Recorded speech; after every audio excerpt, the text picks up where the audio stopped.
ಕಾರ್ಯದರ್ಶಿಗಳೇ, ಸಹೋದರ ಸಹೋದರಿಯರೇ,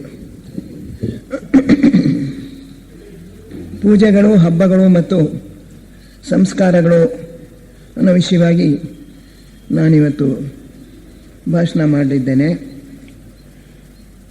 ಈಗಾಗಲೇ ನೀವು ಡಾಕ್ಟರ್ ಆ್ಯನಿ ಬೆಸೆಂಟ್ರ ಜಯಂತಿ ಉತ್ಸವಕ್ಕೋಸ್ಕರ ಪ್ರಾಯಶಃ 3 ದಿನ ಒಂದೇ ಸಮ ಬಂದಿದ್ದೀರಿ. ಅವರ ವಿಷಯದ ಭಾಷಣಗಳು ಒಂದೇ ಸಮ ನಡೆದಿವೆ.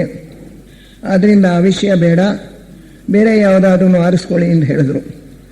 ಹೇಗಿದ್ರೂ ನವರಾತ್ರಿ ಹಬ್ಬ ನಡೀತಾ ಇದೆ ಅಂತ ಹೇಳಿ ನಾನು ಈ ಒಂದು ವಿಷಯವನ್ನು ಆರಿಸ್ಕೊಂಡೆ. ಪೂಜೆಗಳು, ಸಂಸ್ಕಾರಗಳು ಮತ್ತು ಹಬ್ಬಗಳು ನಮ್ಮ ಸಂಸ್ಕೃತಿಯ ಒಂದು ಮುಖ್ಯವಾಗಿರ್ತಕ್ಕಂಥ ಲಕ್ಷಣ. ಭಾರತ ದೇಶದಲ್ಲಿ ಎಲ್ಲ ಜನರು ಕೂಡ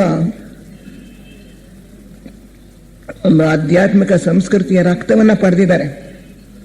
ಈಗ ರಾಜಕೀಯ ಸ್ಥಿತಿ ಹೇಗಾದರೂ ಇರಲಿ, ಇವತ್ತಿಗೂ ಸಹ ಅದು ನಮ್ಮ ಬೇರ್ನಲ್ಲಿದೆ. ಆಧ್ಯಾತ್ಮಿಕತೆ, ಸ್ಪಿರಿಚುಯಾಲಿಟಿ ಅನ್ನೋದು ನಮ್ಮ ದೇಶದಲ್ಲಿ ಯಾವ ಒಂದು ಮತದಲ್ಲೇ ಇರಲಿ, ಅವರು ಹಿಂದೂ ಮತೀಯರಾಗಲಿ, ಮುಸ್ಲಿಮರಾಗಲಿ, ಕ್ರಿಶ್ಚಿಯನ್ರಾಗಲಿ, ಪ್ರತಿಯೊಬ್ಬರ ರಕ್ತದಲ್ಲಿಯೂ ಕೂಡ ಈ ಸಂಸ್ಕೃತಿ ಇದೆ, ಈ ಒಂದು ಆಧ್ಯಾತ್ಮಿಕತೆ ಇದೆ. ಅದು ಒಂದಲ್ಲ ಒಂದು ದಿನ ಮೇಲ್ಗೈ ಆಗತ್ತೆ. ಸದ್ಯದಲ್ಲಿ ನಮಗೆ ಟೆರರಿಸಮ್, ಬಾಂಬು, ಇನ್ನೊಂದು ಮತ್ತೊಂದು ಫೆನಾಟಿಸಮ್ ಇದೆಲ್ಲ ಮೇಲ್ಗೈ ಆಗಿರೋ ಹಾಗೆ ನಮಗೆ ತೋರ್ಬೋದು. ಆದರೆ ಇದು ಹೆಚ್ಚು ದಿನ ಇರೋಕ್ಕಾಗಲ್ಲ. ಯಾಕೆಂದರೆ ನಮ್ಮ ಒಳಗಿರ್ತಕ್ಕಂಥ ಆ ಒಂದು ಬೇರು ಚಿಗುರ್ಕೊಳ್ಳುತ್ತೆ, ಅದು ಬಂದೇ ಬರುತ್ತೆ. ಪೂಜೆಗಳು ಅನ್ನೋದು ಇವೆಲ್ಲವೂ ಅಷ್ಟೇ.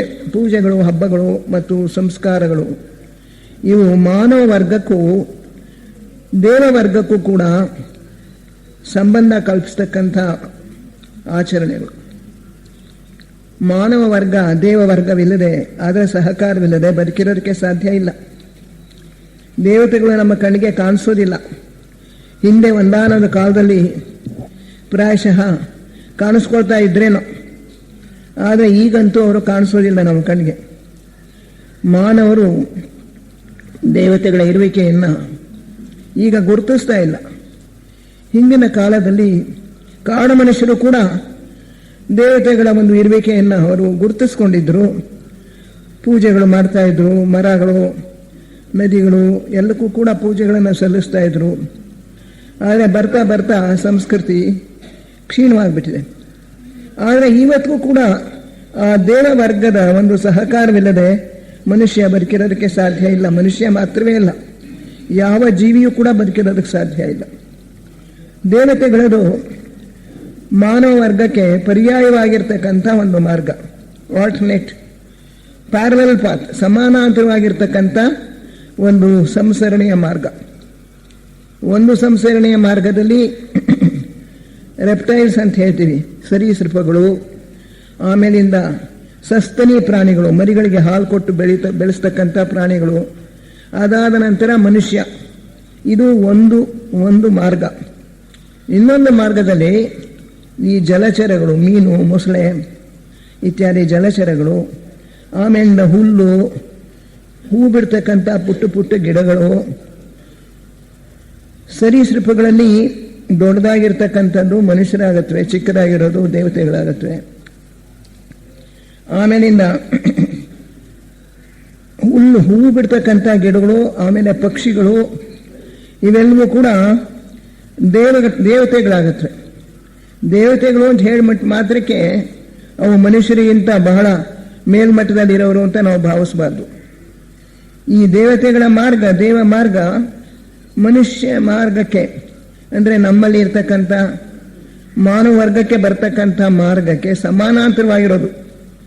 ಇಲ್ಲಿ ನಮ್ಮಲ್ಲಿ ಪ್ರಾಣಿಗಳಿದ್ದಂಗೆ ಆ ದೇವತೆಗಳಲ್ಲಿಯೂ ಪ್ರಾಣಿಯ ಮಟ್ಟಕ್ಕಿರೋರಿದ್ದಾರೆ. ನಮ್ಮಲ್ಲಿ ಖನಿಜ ಇದ್ದಂಗೆ ಅವರಲ್ಲಿ ಖನಿಜದ ಮಟ್ಟದಲ್ಲಿರೋ ದೇವತೆಗಳು ಇದ್ದಾರೆ. ಸಣ್ಣ ಸಣ್ಣ ಹೂ ಗಿಡಗಳು ಇಂಥದ್ದೆಲ್ಲ ಬೆಳೆಸ್ತಕ್ಕಂಥ ಆ ದೇವತೆಗಳು ಇನ್ನೂ ಬಹಳ ಕೆಳಮಟ್ಟದಲ್ಲಿ ಇರ್ತಕ್ಕಂಥದ್ದು. ಹೀಗೆ ಮನುಷ್ಯರ ಮಟ್ಟದಲ್ಲಿ ಇರ್ತಕ್ಕಂಥ ದೇವತೆಗಳು ಇದ್ದಾರೆ, ನಮಗಿಂತಲೂ ಮೇಲ್ಮಟ್ಟದಲ್ಲಿ ಇರ್ತಕ್ಕಂಥ ದೇವತೆಗಳಿದ್ದಾರೆ. ಧ್ಯಾನ್ ಚೌಹಾನ್ರು ಅಂತ ಹೇಳಿ, ಅವರು ಒಂದೊಂದು ಗ್ರಹಾಧಿಪತಿಗಳು, ಅವರೆಲ್ಲ ಬಹಳ ಮೇಲ್ಮಟ್ಟದ ದೇವತೆಗಳು. ಈ ವರ್ಗಕ್ಕೂ ಮನುಷ್ಯ ವರ್ಗಕ್ಕೂ ದೇವರು ಒಂದು ಸಮೀಪವಾದ ಸಂಬಂಧವನ್ನು ಕಲ್ಪಿಸಿಬಿಟ್ಟಿದ್ದಾನೆ. ಪ್ರಕೃತಿಯಲ್ಲಿ ನಡೆಯತಕ್ಕಂಥ ಎಲ್ಲ ಕಾರ್ಯಗಳನ್ನು ಈ ದೇವತೆಗಳೇ ನೋಡ್ಕೊಳ್ಳೋದು. ಮಳೆ ಬರೋದಕ್ಕೆ ಅವರೇ ಕಾರಣ, ಮೋಡಗಳನ್ನ ಒಂದು ಕಡೆಯಿಂದ ಒಂದು ಕಡೆಗೆ ಚಲಿಸೋದಕ್ಕೆ, ಸಮುದ್ರದ ಒಂದು ಅಲ್ಲಿ ನಡೀತಕ್ಕಂಥ ಕ್ರಿಯೆಗಳು, ವಾಯುಗುಣದಲ್ಲಿ ಆಗ್ತಕ್ಕಂಥ ಬದಲಾವಣೆಗಳು, ಬೆಳೆಗಳನ್ನು ಬೆಳೆಸ್ತಕ್ಕಂಥದ್ದು, ಹೂಗಳನ್ನು ಅರಳಿಸ್ತಕ್ಕಂಥದ್ದು, ಕಾಯಿಗಳು ಬಿಡೋದು, ಹಣ್ಣಾಗೋದು, ಎಲ್ಲ ಕೆಲಸಗಳನ್ನು ಕೂಡ ದೇವತೆಗಳು ಮಾಡ್ತಾರೆ. ಅವು ನಮಗೆ ಅಗೋಚರವಾಗಿದ್ದಾರೆ ಅಷ್ಟೇ. ಆದರೆ ಅವುಗಳಿಲ್ಲದೆ ಪ್ರಕೃತಿಯ ಕೆಲಸಗಳು ನೆರವೇರೋದಕ್ಕೆ ಸಾಧ್ಯ ಇಲ್ಲ. ಈ ಪೂಜೆಗಳು ಇಂಥದ್ದನ್ನು ನಾವು ಮಾಡಿದಾಗ, ಮಂತ್ರಗಳನ್ನು ನಾವು ಉಚ್ಚರಿಸಿದಾಗ ದೇವತೆಗಳನ್ನು ನಾವು ಆಹ್ವಾನಿಸ್ತೇವೆ. ನಮಗೆ ಗೊತ್ತಿರಲಿ ಗೊತ್ತಿಲ್ಲದೆ ಹೋಗಲಿ, ಆ ಮಂತ್ರಗಳನ್ನು ನಾವು ಸರಿಯಾಗಿ ಉಚ್ಚಾರ ಮಾಡಿ ಹೇಳಿದ್ರೆ ಆಗ ದೇವತೆಗಳು ಅಲ್ಲಿ ಬರ್ತಾರೆ. ದೇವತೆಗಳಲ್ಲಿ ದುಷ್ಟ ದೇವತೆಗಳು ಇದ್ದಾರೆ, ಒಳ್ಳೆಯ ದೇವತೆಗಳು ಇದ್ದಾರೆ. ದುಷ್ಟ ದೇವತೆಗಳು ಈ ಮಾರಿ ಹೋಮ ಇಂಥದ್ದೆಲ್ಲ ಮಾಡಿದಾಗ, ಮಾರಮ್ಮನ ಇದು ಮಾಡಿ ಒಂಥರ ಬಡೀತಾರಪ್ಪ, ತಮಟೆ ವಿಕಾರವಾಗಿರೋ ಶಬ್ದ ಅಂಥದ್ದೆಲ್ಲ ಮಾಡಿದಾಗ ಆ ದುಷ್ಟ ದೇವತೆಗಳು ಅಲ್ಲಿಗೆ ಆಕರ್ಷಿತವಾಗ್ತಾರೆ. ನಾವು ಮಾಡ್ತಕ್ಕಂಥ ಪೂಜೆಗಳು ಪುನಸ್ಕಾರಗಳಲ್ಲಿ ಒಳ್ಳೆಯ ದೇವತೆಗಳು ಆಕರ್ಷಿತರಾಗ್ತಾರೆ. ನೆಡ್ಬೇಟರ್ ಅವರು ಬರೆದಿದ್ದಾರೆ ತಮ್ಮ ಯೋಗ ದೃಷ್ಟಿಯಿಂದ ನೋಡಿ, ಪ್ರತಿಯೊಂದು ದೇವಸ್ಥಾನಕ್ಕೂ ಕೂಡ ಒಂದು ದೊಡ್ಡ ದೇವತೆ, ಅದರ ಒಂದು ಜವಾಬ್ದಾರಿ ಇರುತ್ತೆ. ಅಲ್ಲಿ ಅದನ್ನು ನೇಮಿಸಿರ್ತಾರೆ ದೇವಗಣದವರು. ಒಂದೊಂದು ದೊಡ್ಡ ದೇವತೆ, ದೇವಸ್ಥಾನ ಎಷ್ಟು ಪುರಾತನವಾಗಿರುತ್ತೋ, ಎಷ್ಟು ಅಲ್ಲಿ ಶಕ್ತಿ ತುಂಬಿರುತ್ತೋ, ಅದಕ್ಕೆ ಅನುಗುಣವಾಗಿ ಅಂಥ ಒಂದು ದೇವತೆಯನ್ನು ಅಲ್ಲಿ ನೇಮಿಸಿರ್ತಾರೆ ಅಂತೇಳಿ. ಈಗ ಕಾಶಿ ವಿಶ್ವೇಶ್ವರನ ದೇವಸ್ಥಾನ, ತಿರುಪತಿ ದೇವಸ್ಥಾನ, ಇಂಥ ಕಡೆ ಬಹಳ ಉನ್ನತ ಮಟ್ಟದ ಒಂದೊಂದು ದೇವತೆ, ಅದರ ಕೆಲಸ ಕಾರ್ಯಗಳನ್ನು ಅಲ್ಲಿ ಬಂದಿರೋ ಭಕ್ತರಿಗೆ ಅನುಗ್ರಹವನ್ನು ಕೊಡೋದಕ್ಕಿಂತ ಒಂದು ದೇವತೆ ಅಲ್ಲಿರುತ್ತೆ. ಭಕ್ತರೆಲ್ಲರೂ ಕೂಡ ತಮ್ಮ ಭಕ್ತಿಯನ್ನು ಸಮರ್ಪಿಸಿದಾಗ, ನಾವು ಎಲ್ಲರೂ ಅಲ್ಲಿ ಹೋದಾಗ, ದೇವಸ್ಥಾನಕ್ಕೆ ಹೋದಾಗ ಸ್ವಾರ್ಥಯುತವಾಗಿ ನಾವು ಬೇಡಿಕೆಗಳನ್ನು ಬೇಡ್ಕೊಂಡ್ರೂ ಕೂಡ ಸ್ವಲ್ಪ ಭಕ್ತಿ ಇರುತ್ತೆ. ಈ ದೇವತೆಗಳು ಏನು ಮಾಡ್ತಾರಂತೆ, ಆ ಭಕ್ತಿಯನ್ನು ತೆಗೆದುಕೊಂಡು ಸ್ವಾರ್ಥತೆಯನ್ನು ಅಲ್ಲೇ ಬಿಟ್ಟುಬಿಟ್ಟು ಆ ಭಕ್ತಿನೆಲ್ಲ ಒಟ್ಟುಗೂಡಿಸ್ತಾ ಇರ್ತಾರಂತೆ. ಒಟ್ಟುಗೂಡಿಸಿ ಅದರದ್ದೇ ಒಂದು ಸಾಗರ, ಒಂದೊಂದು ದೇವಸ್ಥಾನಕ್ಕೂ ಉನ್ನತ ಭಕ್ತಿಯ ಒಂದು ಸಾಗರ ಅಲ್ಲಿರುತ್ತೆ. ಸ್ಪಿರಿಚುಯಾಲಿಟಿ, ಆಧ್ಯಾತ್ಮಿಕತೆಯ ಒಂದು ಸಾಗರ. ಅಲ್ಲಿಂದ ಶಕ್ತಿನ ಎಲ್ಲ ಸುತ್ತಮುತ್ತ ಹರಿಯೋ ಹಾಗೆ ಮಾಡ್ತಾರೆ. ಇದರಿಂದ ಅಂಥ ದೇವಸ್ಥಾನದ ಸುತ್ತಮುತ್ತ ಕೂಡ ಒಳ್ಳೆಯ ಸ್ಪಂದಗಳು ಹರಿದು ಬರ್ತಾ ಇರ್ತವೆ. ಮನುಷ್ಯನಲ್ಲಿ ಸ್ವಾರ್ಥತೆ ಕಮ್ಮಿಯಾದಷ್ಟು ಇಂಥ ಶಕ್ತಿಗಳು ಇನ್ನೂ ಹೆಚ್ಚು ಉನ್ನತ ಮಟ್ಟದಲ್ಲಿ ಅವು ಕೆಲಸ ಮಾಡೋದಕ್ಕೆ ಪ್ರಾರಂಭ ಮಾಡುತ್ತವೆ. ಆದ್ದರಿಂದ ದೇವಸ್ಥಾನಗಳಿಗೆ ಹೋಗೋದು ನಮ್ಮ ಭಕ್ತಿಯನ್ನು ಸಮರ್ಪಣೆ ಮಾಡೋಕ್ಕೆ, ಪ್ರಪಂಚಕ್ಕೆಲ್ಲ ಒಳ್ಳೆಯದಾಗಲಿ ಅಂಥೇಳಿ ನಮ್ಮ ಸತ್ಸಂಕಲ್ಪಗಳನ್ನು ನಾವು ಅಲ್ಲಿ ಆ ಭಂಡಾರಕ್ಕೆ ತುಂಬಿಸೋದಕ್ಕೆ ನಾವು ಹೋಗಬೇಕು. ಆದರೆ ಈ ಹಬ್ಬ ಹರಿದಿನಗಳಲ್ಲಿ ದೇವಸ್ಥಾನಗಳಲ್ಲಿ ವಿಪರೀತ ಗಲಾಟೆ ಇರುತ್ತೆ. ಅಂಥ ಕಡೆ ನಾವು ಹೋಗಬಾರ್ದು. ಎಲ್ಲಿ ತುಂಬ ಗಲಾಟೆ ಇರುತ್ತೋ, ರಶ್ ಇರುತ್ತೋ ಅಂಥ ಕಡೆಗೆ ಸಾಧಾರಣವಾಗಿ ಥಿಯಾಸಫಿಕಲ್ ಸೊಸೈಟಿಯ ಸದಸ್ಯರು, ಅದರೊಳಗೂ ES ಮೆಂಬರ್ಗಳು ಅಂಥ ಕಡೆ ಹೋಗಬಾರ್ದು ಅಂತ ಹೇಳ್ತಾರೆ. ಯಾಕೆಂದರೆ ಅಂಥ ಕಡೆ ಸ್ಪಂದಗಳು, ಎಲ್ಲರ ಸ್ಪಂದಗಳು ಕೂಡ ನಮ್ಮ ಮೇಲೆ ಪ್ರಭಾವ ಬೀರುತ್ತವೆ. ಅಲ್ಲದೆ ಈಗ ನಾವು ನೋಡ್ತಾ ಇದ್ದೀವಿ, ಜೋಧ್ಪುರದಲ್ಲಿ ಆಯಿತು, ಅದೇ ತರಹ ಹಿಂದೆ ಇನ್ನೊಂದು ದೇವಸ್ಥಾನದಲ್ಲಿ ಆಯಿತು. ಸಹಸ್ರಾರು ಜನರು ಒಟ್ಟಿಗೆ ಸೇರಿಬಿಟ್ಟು 20,000, 30,000, 50,000 ಒಂದು ಕಡೆ ಸೇರಿಬಿಟ್ರೆ ಆ ದೇವಸ್ಥಾನಗಳಿಗೆ ಅಷ್ಟೊಂದು ಸ್ಥಳನೂ ಇರೋದಿಲ್ಲ, ಆ ಬಾಗಿಲುಗಳು ಕೂಡ ಕಿರಿದಾಗಿರುತ್ತವೆ. ಎಷ್ಟೊಂದು ಜನ ಸತ್ತು ಹೋಗ್ಬಿಟ್ರು, 150 ಜನ ಸತ್ತರು ನವರಾತ್ರಿ ಮೊದಲನೇ ದಿವಸನೇ. ಬಹಳ ಶೋಚನೀಯವಾಗಿರ್ತಕ್ಕಂಥ ಸಂಗತಿ. ಎಲ್ಲಿ ಇಷ್ಟೊಂದು ಗಲಭೆ ಇರುತ್ತೋ, ತಿರುಪತಿನಲ್ಲೂ ಅಷ್ಟೇ, ಬ್ರಹ್ಮೋತ್ಸವ ಇನ್ನೊಂದು ಮತ್ತೊಂದು ಆದಾಗ ಜನಜಂಗುಳಿ ಜಾಸ್ತಿ ಆಗಿಬಿಟ್ಟಾಗ ಅಂಥ ಕಡೆ ನಾವು ಹೋಗಬಾರ್ದು. ಒಂದು ರಿಸ್ಕು, ಅಪಾಯ.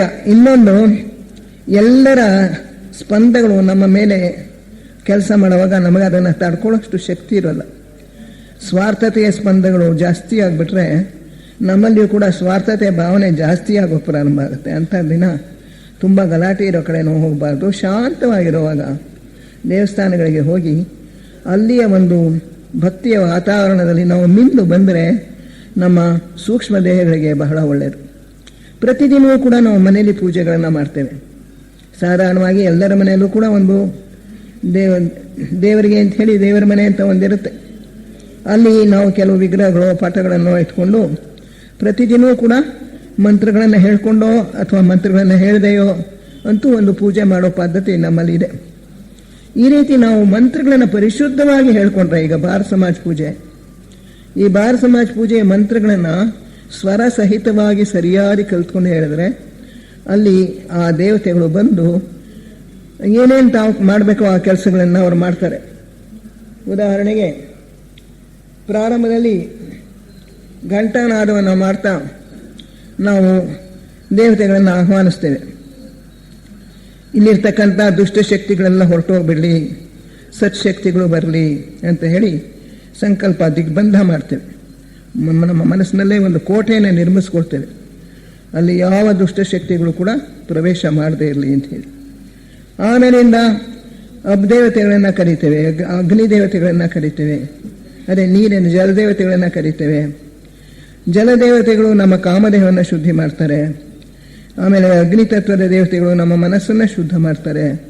ಕೊನೆಯಲ್ಲಿ ನಾವು ವಿಷ್ಣುವನ್ನೇ ಈಶ್ವರ ವಿಷ್ಣು ಏನಾದರೂ ಕರ್ಕೊಳ್ಳಿ, ಸಹಸ್ರ ಶೀರ್ಷ ಪುರುಷ ಅಂತ ಹೇಳಿ ಅವನನ್ನೇ ಕರಿತೀವಿ. ಬಾಪ್ಪ ನೀನು ನಮ್ಮ ಒಂದು ಭಕ್ತಿಯನ್ನು ಸ್ವೀಕರಿಸು ಅಂತ ಹೇಳಿ ಅವನನ್ನೇ ಮಂಗಳಾರತಿ ಮಾಡಿ ಕರೆದು ಆಮೇಲೆ ಆ ತೀರ್ಥ ಇದೆಲ್ಲ ತೆಗೆದುಕೊಳ್ತೀವಿ.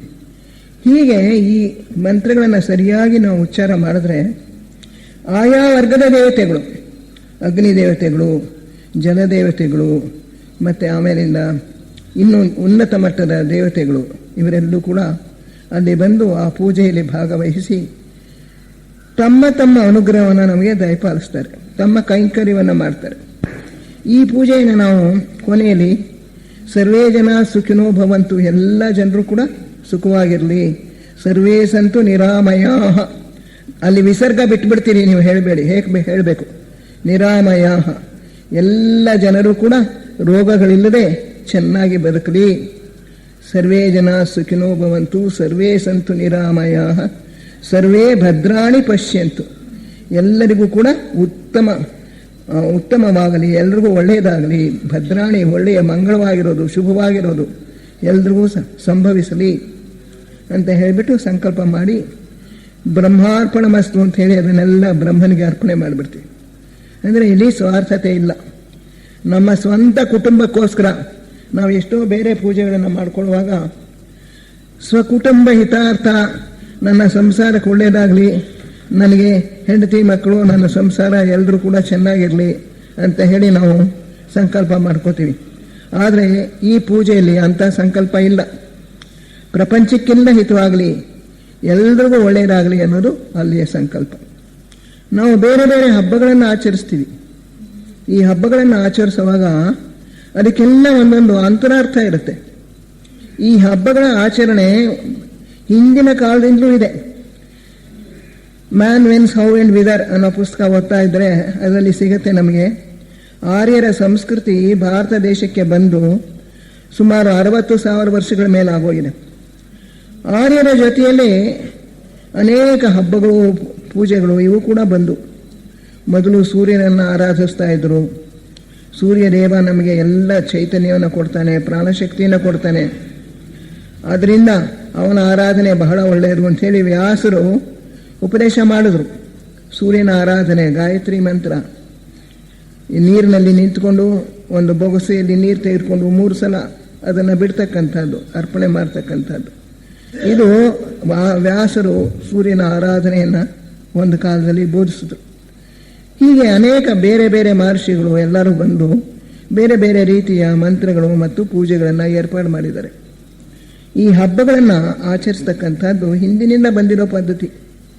ನಾನು ಬಹಳ ಈಗ 20,000 ವರ್ಷದ BC, ಕ್ರಿಸ್ತಪೂರ್ವ 20,000, ಕ್ರಿಸ್ತಪೂರ್ವ 35,000 ಅಂಥ ದೇಶ, ಆ ಒಂದು ಕಾಲಕ್ಕೆ ನಾವು ಹಿಂದಿರುಗಿದ್ರು ಕೂಡ ಅಲ್ಲಿಯ ನಾಗರಿಕತೆಗಳಲ್ಲಿ ಈ ಪೂಜೆಗಳು ಮತ್ತು ಹಬ್ಬಗಳಿಗೆ ಒಂದು ವಿಶಿಷ್ಟ ಸ್ಥಾನ ಇದ್ದದನ್ನು ನಾವು ನೋಡ್ತೇವೆ. ಅವರೆಲ್ಲರೂ ಕೂಡ ಬಣ್ಣ ಬಣ್ಣದ ಬಟ್ಟೆಗಳನ್ನು ಧರಿಸ್ಕೊಂಡು, ಒಡವೆಗಳನ್ನು ಅಥವಾ ಮಣಿಗಳು ಇಂಥದನ್ನೆಲ್ಲ ಧರಿಸ್ಕೊಂಡು ಮೆರವಣಿಗೆಯಲ್ಲಿ ದೇವಸ್ಥಾನಕ್ಕೆ ಬಂದು ಅಲ್ಲಿ ಪೂಜೆ ಮಾಡಿ ಎಲ್ಲರೂ ಕೂಡ ಆ ಭಗವಂತನ ಅನುಗ್ರಹವನ್ನು, ಪ್ರಸಾದವನ್ನು ಅವರು ತೆಗೆದುಕೊಳ್ತಾ ಇದ್ರು. ಈ ಒಂದು ವರ್ಣನೆಗಳನ್ನು ನೋಡಿದಾಗ ಇದು ಇವತ್ತಿನದಲ್ಲ, ಅನೇಕ ಸಹಸ್ರ ವರ್ಷಗಳ ಕಾಲದಿಂದ ನಡ್ಕೊಂಡು ಬಂದಿದೆ. ಹಬ್ಬಗಳ ದಿನ ಬಹಳ ಉತ್ಸಾಹದಿಂದ ಇರ್ತೀವಿ. ಮಾವನ ತೋರಣ ಕಟ್ಟೋದಂತೆ, ಪೂಜೆಗೆಲ್ಲ ರೆಡಿ ಮಾಡ್ಕೊಳ್ಳೋದು, ಸಿಹಿ ತಿಂಡಿಗಳನ್ನು ಮಾಡೋದು, ಇದೆಲ್ಲವೂ ಕೂಡ ನಡೆಯುತ್ತೆ. ಯಾಕೆಂದರೆ ಮನುಷ್ಯನ ಜೀವನ ಒಂದು ರೀತಿಯಾಗಿ ಬರಡು, ಪ್ರತಿದಿನದ ಜೀವನ ಒಂದೇ ಯಾಂತ್ರಿಕವಾಗಿ ನಡ್ಕೊಂಡು ಹೋಗ್ತಾ ಇರುತ್ತೆ. ಇಂಥ ಹಬ್ಬದ ದಿನ ನಮಗೆ ಒಂದು ವಿಶೇಷವಾದ ಉತ್ಸಾಹ ಬರುತ್ತೆ, ಜನರಲ್ಲಿ ಹೆಚ್ಚಿನ ಒಂದು ಸಂಭ್ರಮ ಬರುತ್ತೆ, ಪರಸ್ಪರ ನೆಂಟರು ಎಲ್ಲರೂ ಕೂಡ ಒಂದೇ ಕಡೆ ನೆರೀತಾರೆ. ಈ ರೀತಿಯಲ್ಲಿ ಇದು ಸಾಂಸ್ಕೃತಿಕವಾಗಿಯೂ ಮತ್ತು ಸಾಮಾಜಿಕವಾಗಿಯೂ ಕೂಡ ಜನರ ಒಂದು ಯೋಗಕ್ಷೇಮಕ್ಕೆ ಒಳ್ಳೆಯದು ಅನ್ನೋ ದೃಷ್ಟಿಯಿಂದ ಇವುಗಳನ್ನ ಏರ್ಪಾಡು ಮಾಡಿದ್ದಾರೆ. ಈ ಹಬ್ಬಗಳ ದಿನ ಅದು ಎಂಥ ದಿನ ಇರುತ್ತೆ, ವಿಶೇಷವಾದ ತಿಥಿಗಳ ದಿವಸ ಇರುತ್ತೆ. ಈಗ ಗಣೇಶ ಚತುರ್ಥಿ, ಅದು ಭಾದ್ರಪದ ಚತುರ್ಥಿ, ಗೌರಿ ಹಬ್ಬ ತೃತೀಯ, ಮತ್ತು ಕೆಲವು ಈಗ ಕೃಷ್ಣನ ಜನ್ಮದಿನ ಅಷ್ಟಮಿ ದಿನ ಬರುತ್ತೆ. ಆ ಒಂದು ಇದು ಅಥವಾ ಅಷ್ಟಮಿ ಇರುತ್ತೆ, ಕೆಲವು ರೋಹಿಣಿ ನಕ್ಷತ್ರ ಅಂತಾರೆ. ಆ ದಿನಗಳಲ್ಲಿ ವಿಶೇಷವಾದಂಥ ಅನುಗ್ರಹ ಶಕ್ತಿ ಇರುತ್ತೆ. ಎಲ್ಲರೂ ಕೂಡ ಆ ದೇವತೆ ಅಥವಾ ಅಂತ ಒಂದು ಮಹಾಪುರುಷ, ಅವತಾರ ಪುರುಷನ ಇವನನ್ನು ನಾವು ನೆನೆಸ್ಕೊಳ್ಳೋದ್ರಿಂದ ಭಕ್ತಿಯ ವಾತಾವರಣ ದೇಶದಲ್ಲೆಲ್ಲ ತುಂಬಿಕೊಂಡಿರುತ್ತೆ. ಶ್ರೀರಾಮನವಮಿ ದಿವಸ ಶ್ರೀರಾಮನನ್ನು ನೆನೆಸ್ಕೊಳ್ತೇವೆ, ಕೃಷ್ಣ ಜನ್ಮಾಷ್ಟಮಿ ದಿವಸ ಕೃಷ್ಣನನ್ನು ನೆನೆಸ್ಕೊಳ್ತೇವೆ, ಬುದ್ಧವೇ ಪೂರ್ಣಿಮೆ ದಿನ ಬುದ್ಧನನ್ನು ನೆನೆಸ್ಕೊಳ್ತೇವೆ. ಹೀಗೆ ಆಯಾ ಹಬ್ಬಗಳು ಮಾಡೋದು ಆ ತಿಥಿಗಳಲ್ಲಿ ಆ ಪುರುಷನ ಅಥವಾ ಆ ಅವತಾರಗಳ ವಿಶೇಷವಾದ ಶಕ್ತಿ ಎಲ್ಲ ಕಡೆಯೂ ಕೂಡ ಹರಿತಾ ಇರುತ್ತೆ. ಅವರ ಅನುಗ್ರಹವನ್ನು ಹೆಚ್ಚಿನ ಪ್ರಮಾಣದಲ್ಲಿ ಸುರಿಸ್ತಾರೆ ಅಂತ ದಿನ. ವೈಶಾಖ ಪೂರ್ಣಿಮೆಯ ಒಂದು ಮಹತ್ವವನ್ನು ನಾವು ತಿಳ್ಕೊಂಡಿದ್ದೇವೆ. ಅದನ್ನು ಯೋಗ ದೃಷ್ಟಿ ಇರೋರೇ ನೋಡಿ ಬರೆದಿದ್ದಾರೆ. ಆ ವೈಶಾಖ ಪೂರ್ಣಿಮೆ ದಿವಸ ಬುದ್ಧ ತನ್ನ ಸೂಕ್ಷ್ಮ ಶರೀರದಲ್ಲಿ ಅಲ್ಲಿ ಕಾಣಿಸ್ಕೊಳ್ತಾನೆ. ಹಿಮಾಲಯ ಪರ್ವತದ ತಪ್ಪಲಿನಲ್ಲಿ ಒಂದು ಸ್ಥಳದಲ್ಲಿ ಅಲ್ಲಿ ಕಾಣಿಸ್ಕೊಂಡು ಒಂದು ಬೃಹದಾಕಾರದ ಒಂದು ವ್ಯಕ್ತಿತ್ವ ಅವನದ್ದು. ಇಲ್ಲಿವರೆಗೂ ಕೂಡ ಅವನ ಕೂದಲಿರುತ್ತೆ ಮತ್ತು ಅವನ ಸುಂದರವಾದ ಮುಖ. ಎಲ್ರಿಗೂ ಕೂಡ ತನ್ನ ಆಶೀರ್ವಾದವನ್ನು ಹೀಗೆ ಕೈ ಎತ್ತಿ ಅವನು ಕೊಡ್ತಾನಂತ. ಆವತ್ತು ಮಹರ್ಷಿಗಳೆಲ್ಲ ಅಲ್ಲಿ ಸೇರಿ ಕೆಲವು ಆಚರಣೆಗಳನ್ನು ನಡೆಸ್ತಾರೆ. ಪಾಜಯ ಕೆಲವು ಮಂತ್ರಗಳನ್ನು ಉಚ್ಚರಿಸ್ತಾರೆ. ಈ ರೀತಿ ಮಾಡಿದಾಗ ಆ ಒಂದು ವಾತಾವರಣ ಅಲ್ಲಿ ಸೃಷ್ಟಿಯಾಗತ್ತೆ. ಅನಂತರ ಅವನನ್ನು ಆಹ್ವಾನ ಕರೀತಾರೆ, ಬಾ ನೀನು ಎಲ್ಲ ಸಿದ್ಧವಾಗಿದೆ ಅಂತ. ಆವಾಗ ಅವನ ಬಂದು ತನ್ನ ಅನುಗ್ರಹವನ್ನು ದಯಪಾಲಿಸಿ ಅನಂತರ ತಿರ್ಗಾಲಿಂದ ಮಾಯವಾಗ್ತದೆ. ಇದೇ ರೀತಿ ಪ್ರಾಯಶಃ ನಾವು ಶ್ರೀರಾಮನ ನೆನೆಸ್ಕೊಂಡಾಗ, ಶ್ರೀಕೃಷ್ಣನನ್ನು ನೆನೆಸ್ಕೊಂಡಾಗ ಆಯಾ ಒಂದು ಅವರೇ ಬರದೆ ಹೋದರೂ ಕೂಡ ಆಯಾ ರೇಖೆಯ ಒಂದು ದೊಡ್ಡ ದೊಡ್ಡ ದೇವತೆ ಬಂದು ಅಲ್ಲಿ ಅನುಗ್ರಹವನ್ನು ದಯಪಾಲಿಸ್ಬೋದು ಅಂತ ಕಾಣಿಸುತ್ತೆ. ಅದರಿಂದ ಈ ಹಬ್ಬಗಳಲ್ಲಿ ಒಂದು ಬಾಹ್ಯದಲ್ಲಿ ನಮಗೆ ಉತ್ಸಾಹ ತುಂಬಿಸೋದು ಒಂದು. ಇನ್ನೊಂದೇನು ಅಂದರೆ ಆಧ್ಯಾತ್ಮಿಕವಾಗಿ ನಮ್ಮ ಸೂಕ್ಷ್ಮ ದೇಹಗಳಿಗೆ ಶಕ್ತಿಯನ್ನು ಕೊಡ್ತಕ್ಕಂಥದ್ದು, ನಮ್ಮ ಆಧ್ಯಾತ್ಮಿಕ ಮನೋಭಾವವನ್ನು ಹೆಚ್ಚಿಸ್ತಕ್ಕಂಥದ್ದು ಈ ಹಬ್ಬ ಹರಿದಿನಗಳ ಒಂದು ಉದ್ದೇಶ. ಅಂಥ ದಿವಸ ದೇವತೆಗಳು ಕೂಡ ವಿಶೇಷ ಪ್ರಮಾಣದಲ್ಲಿ ತಮ್ಮ ಅನುಗ್ರಹ ಮತ್ತು ಸಹಕಾರವನ್ನು ನೀಡ್ತಾರೆ. ಈಗ ಯುಗಾದಿ ದಿವಸ, ಯುಗಾದಿ ವರ್ಷದ ಪ್ರಾರಂಭನೆ ಮೊದಲನೇ ದಿವಸ ಮಾಡ್ತೀವಿ. ಆ ದಿನ ಹೊಸ ವರುಷದ ಒಂದು ಆಹ್ವಾನ. ಹೊಸ ವರುಷ ಪ್ರಕೃತಿಯೆಲ್ಲ ನಾವು ನೋಡ್ತೀವಿ. ಮರಗಳೆಲ್ಲ ಹೊಸದಾಗಿ ಚಿಗುರಿರುತ್ತೆ, ಹಳೆಯ ಎಲೆಗಳೆಲ್ಲ ಉದುರು ಹೋಗ್ಬಿಟ್ಟಿರುತ್ತೆ. ಅದು ಏನು ಸೂಚಿಸುತ್ತೆ? ಅದೇ ರೀತಿಯಲ್ಲಿ ನಾವು ಸಹ ನಮ್ಮ ಹಳೆಯ ಮನೋಭಾವಗಳು, ನಮ್ಮ ಹಳೆಯ ದ್ವೇಷ ಭಾವನೆಗಳು, ನಮಗೆ ಬೇಡದೇ ಇರ್ತಕ್ಕಂಥದ್ದು ಎಲ್ಲವನ್ನು ಕೂಡ ತೆಗೆದುಹಾಕ್ಬಿಡ್ಬೇಕು. ಅದನ್ನೆಲ್ಲ ಒಣಗಿನ ಎಲೆಗಳು ಉದುರು ಹೋಗುವಂಗೆ ನಮ್ಮಿಂದ ಉದುರು ಹೋಗಬೇಕು. ಅವೆಲ್ಲ ಹೊಸ ಚಿಗುರು ಬರಬೇಕು, ಹೊಸ ಜೀವ ಚೈತನ್ಯ. ನಾವು ಹೊಸಬರಾಗಬೇಕು. ಅವತ್ತು ನಮ್ಮ ಹಳೆಯತನವನ್ನು ಬಿಟ್ಟು ಸಂಪೂರ್ಣವಾಗಿ ಹೊಸಬರಾಗಬೇಕು. ಎಲ್ಲರನ್ನೂ ಕೂಡ ಸ್ನೇಹದಿಂದ, ಮೃದುತ್ವದಿಂದ, ಕರುಣೆಯಿಂದ ನೋಡ್ತಕ್ಕಂಥ ಒಂದು ಮನೋಭಾವವನ್ನು ನಾವು ಅವತ್ತು ಪಡ್ಕೊಳ್ಬೇಕು. ಒಂದೊಂದು ಹೊಸ ಯುಗಾದಿ, ಒಂದೊಂದು ಯುಗಾದಿ ಬಂದಾಗಲೂ ಕೂಡ ಒಂದು ಹೊಸ ಜನ್ಮ ಬಂತು ನನಗೆ. ಹೇಗೆ ಎಲೆಗಳು, ಹಳೆಯ ಎಲೆಗಳು ಉದುರಿ ಹೊಸ ಎಲೆಗಳು ಬರುತ್ತವೋ ಹಾಗೆ ನನ್ನ ಹಳೆಯ ಜನ್ಮ ಹೋಯಿತು, ಹೊಸ ಜನ್ಮ ಬಂತು. ಇಲ್ಲಿಂದ ನಾನು ಹೊಸಬನಾಗ್ತೇನೆ, ಎಲ್ಲರಲ್ಲಿರ್ತಕ್ಕಂಥ ಸ್ನೇಹ ಭಾವವನ್ನು ಹೆಚ್ಚಿಸ್ಕೋತೇನೆ,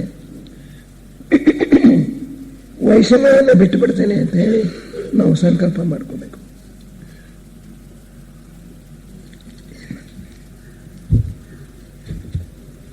ಇನ್ನೊಂದೇ ಕೊಡಮ ಇಂಥದ್ದು ಅದು ಬೇಡ.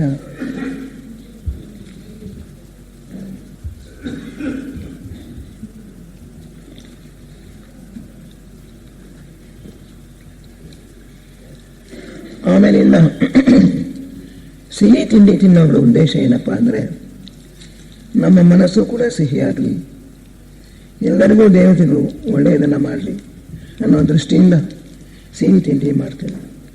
ಆದರೆ ಈ ಹಬ್ಬಗಳನ್ನು ಆಚರಿಸುವಾಗ ಈ ಸಿಹಿ ತಿಂಡಿಗೆ ಪ್ರಾಶಸ್ತ್ಯ ಬಂದ್ಬಿಡುತ್ತೆ, ಅಡುಗೆಗಳಿಗೆ ಪ್ರಾಶಸ್ತ್ಯ ಬಂದ್ಬಿಡುತ್ತೆ, ಬರಿಯ ಹೊರಗಿನ ಆಚರಣೆಗಳಿಗೆ ಪ್ರಾಶಸ್ತ್ಯ ಬಂದು ಅದು ಮಾಡಬಾರ್ದು. ಅದು ಬರಿಯ ಒಂದು ಸೈಡ್ ಆಕ್ಟಿವಿಟಿ. ಏನಿದ್ರು ಕೂಡ ಆ ಅಂತರಾರ್ಥವನ್ನು ನಾವು ತಿಳ್ಕೊಂಡು ಅದಕ್ಕೆ ಹೆಚ್ಚು ಗಮನ ಕೊಡಬೇಕು. ಸಿಹಿ ತಿಂಡಿ ಮಾಡಲಿ ಮಾಡದೆ ಹೋಗಲಿ, ಆ ಹಬ್ಬದ ದಿನ ಅದರ ಅಂತರಾರ್ಥದ ಮೇಲೆ ನಾವು ಗಮನ ಕೊಡಬೇಕು. ಹೊಸಬರಾಗ್ತಕ್ಕಂಥದ್ದು ಯುಗಾದಿ ದಿನ, ಅದು ಮುಖ್ಯ. ನಮ್ಮ ಹಳೆಯ ಮನೋಭಾವಗಳು, ದ್ವೇಷಗಳು ಎಲ್ಲ ಬಿಟ್ಟು ಹೊಸ ಮನುಷ್ಯರಾಗಬೇಕು, ಹೊಸ ಒಂದು ಜನ್ಮ ಆಗಬೇಕು. ಅದು ಅದೇ ರೀತಿ ಶಿವರಾತ್ರಿ ದಿನ ಶಿವನನ್ನು ನೆನೆಸ್ಕೊಳ್ತೇವೆ. ಜಾಗರಣೆ, ಉಪವಾಸ ಅದೆಲ್ಲ ಮುಖ್ಯ ಅಲ್ಲ. ಆವತ್ತು ಸದಾ ಶಿವನನ್ನು ಸ್ಮರಿಸ್ಕೊಳ್ತಾ ಇರ್ತಕ್ಕಂಥದ್ದು ಅದು ಮುಖ್ಯ.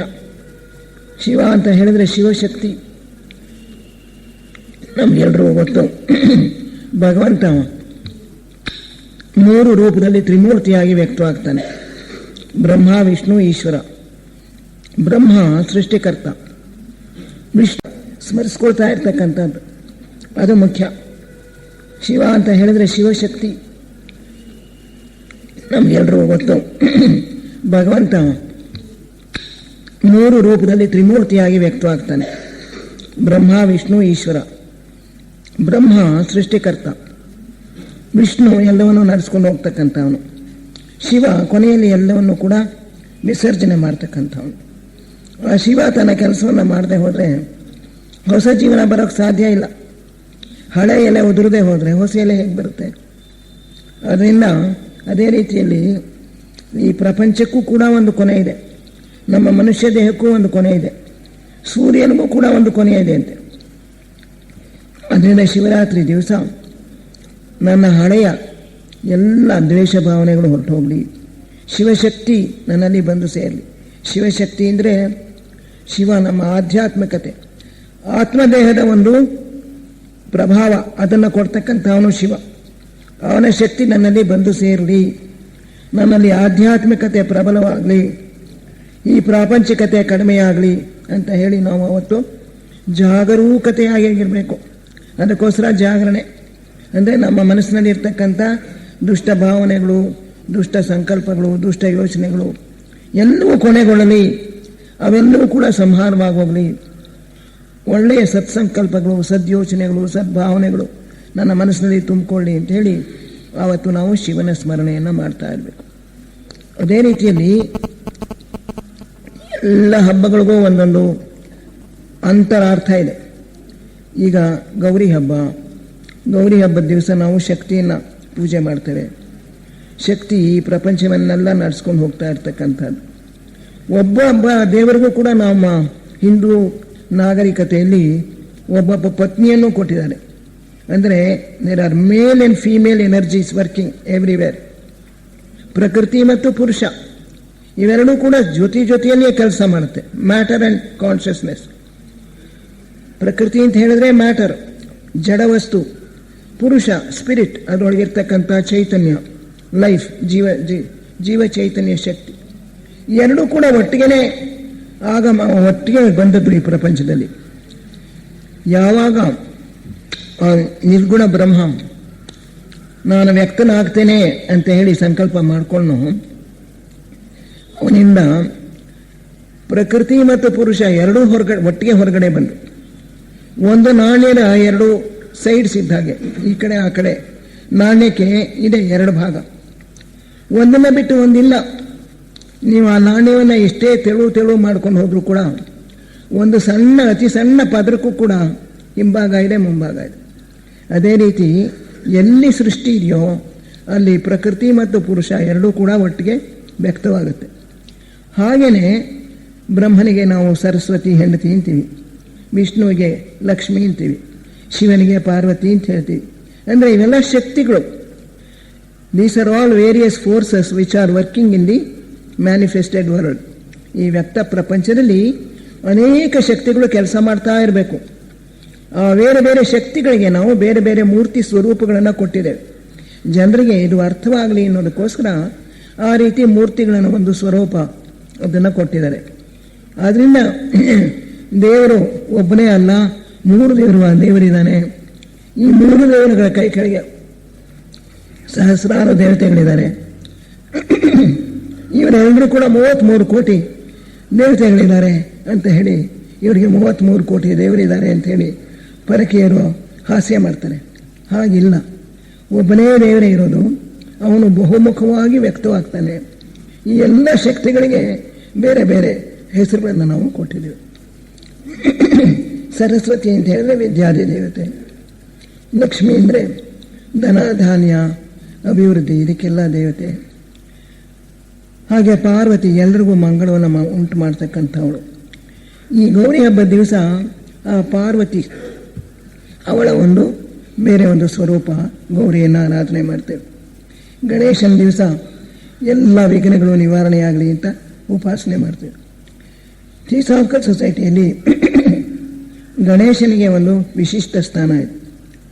ಅಂತರಂಗ ಸರ್ಕಾರದಲ್ಲಿ ಅನೇಕ ಅಧಿಕಾರಿಗಳಿದ್ದಾರೆ. ಸನತ್ ಕುಮಾರರು ಈ ಅಂತರಂಗ ಸರ್ಕಾರದ ಮೇಲಧಿಕಾರಿಗಳು, ಎಲ್ಲಕ್ಕಿಂತಲೂ ಮೇಲ್ಮಟ್ಟದಲ್ಲಿ ಇರ್ತಕ್ಕಂಥವ್ರು. ಅವ್ರನ್ನೇ ಈ ಜಗತ್ತಿನ ಪ್ರಭುಗಳು ಅಂತ ಕರೀತೇವೆ.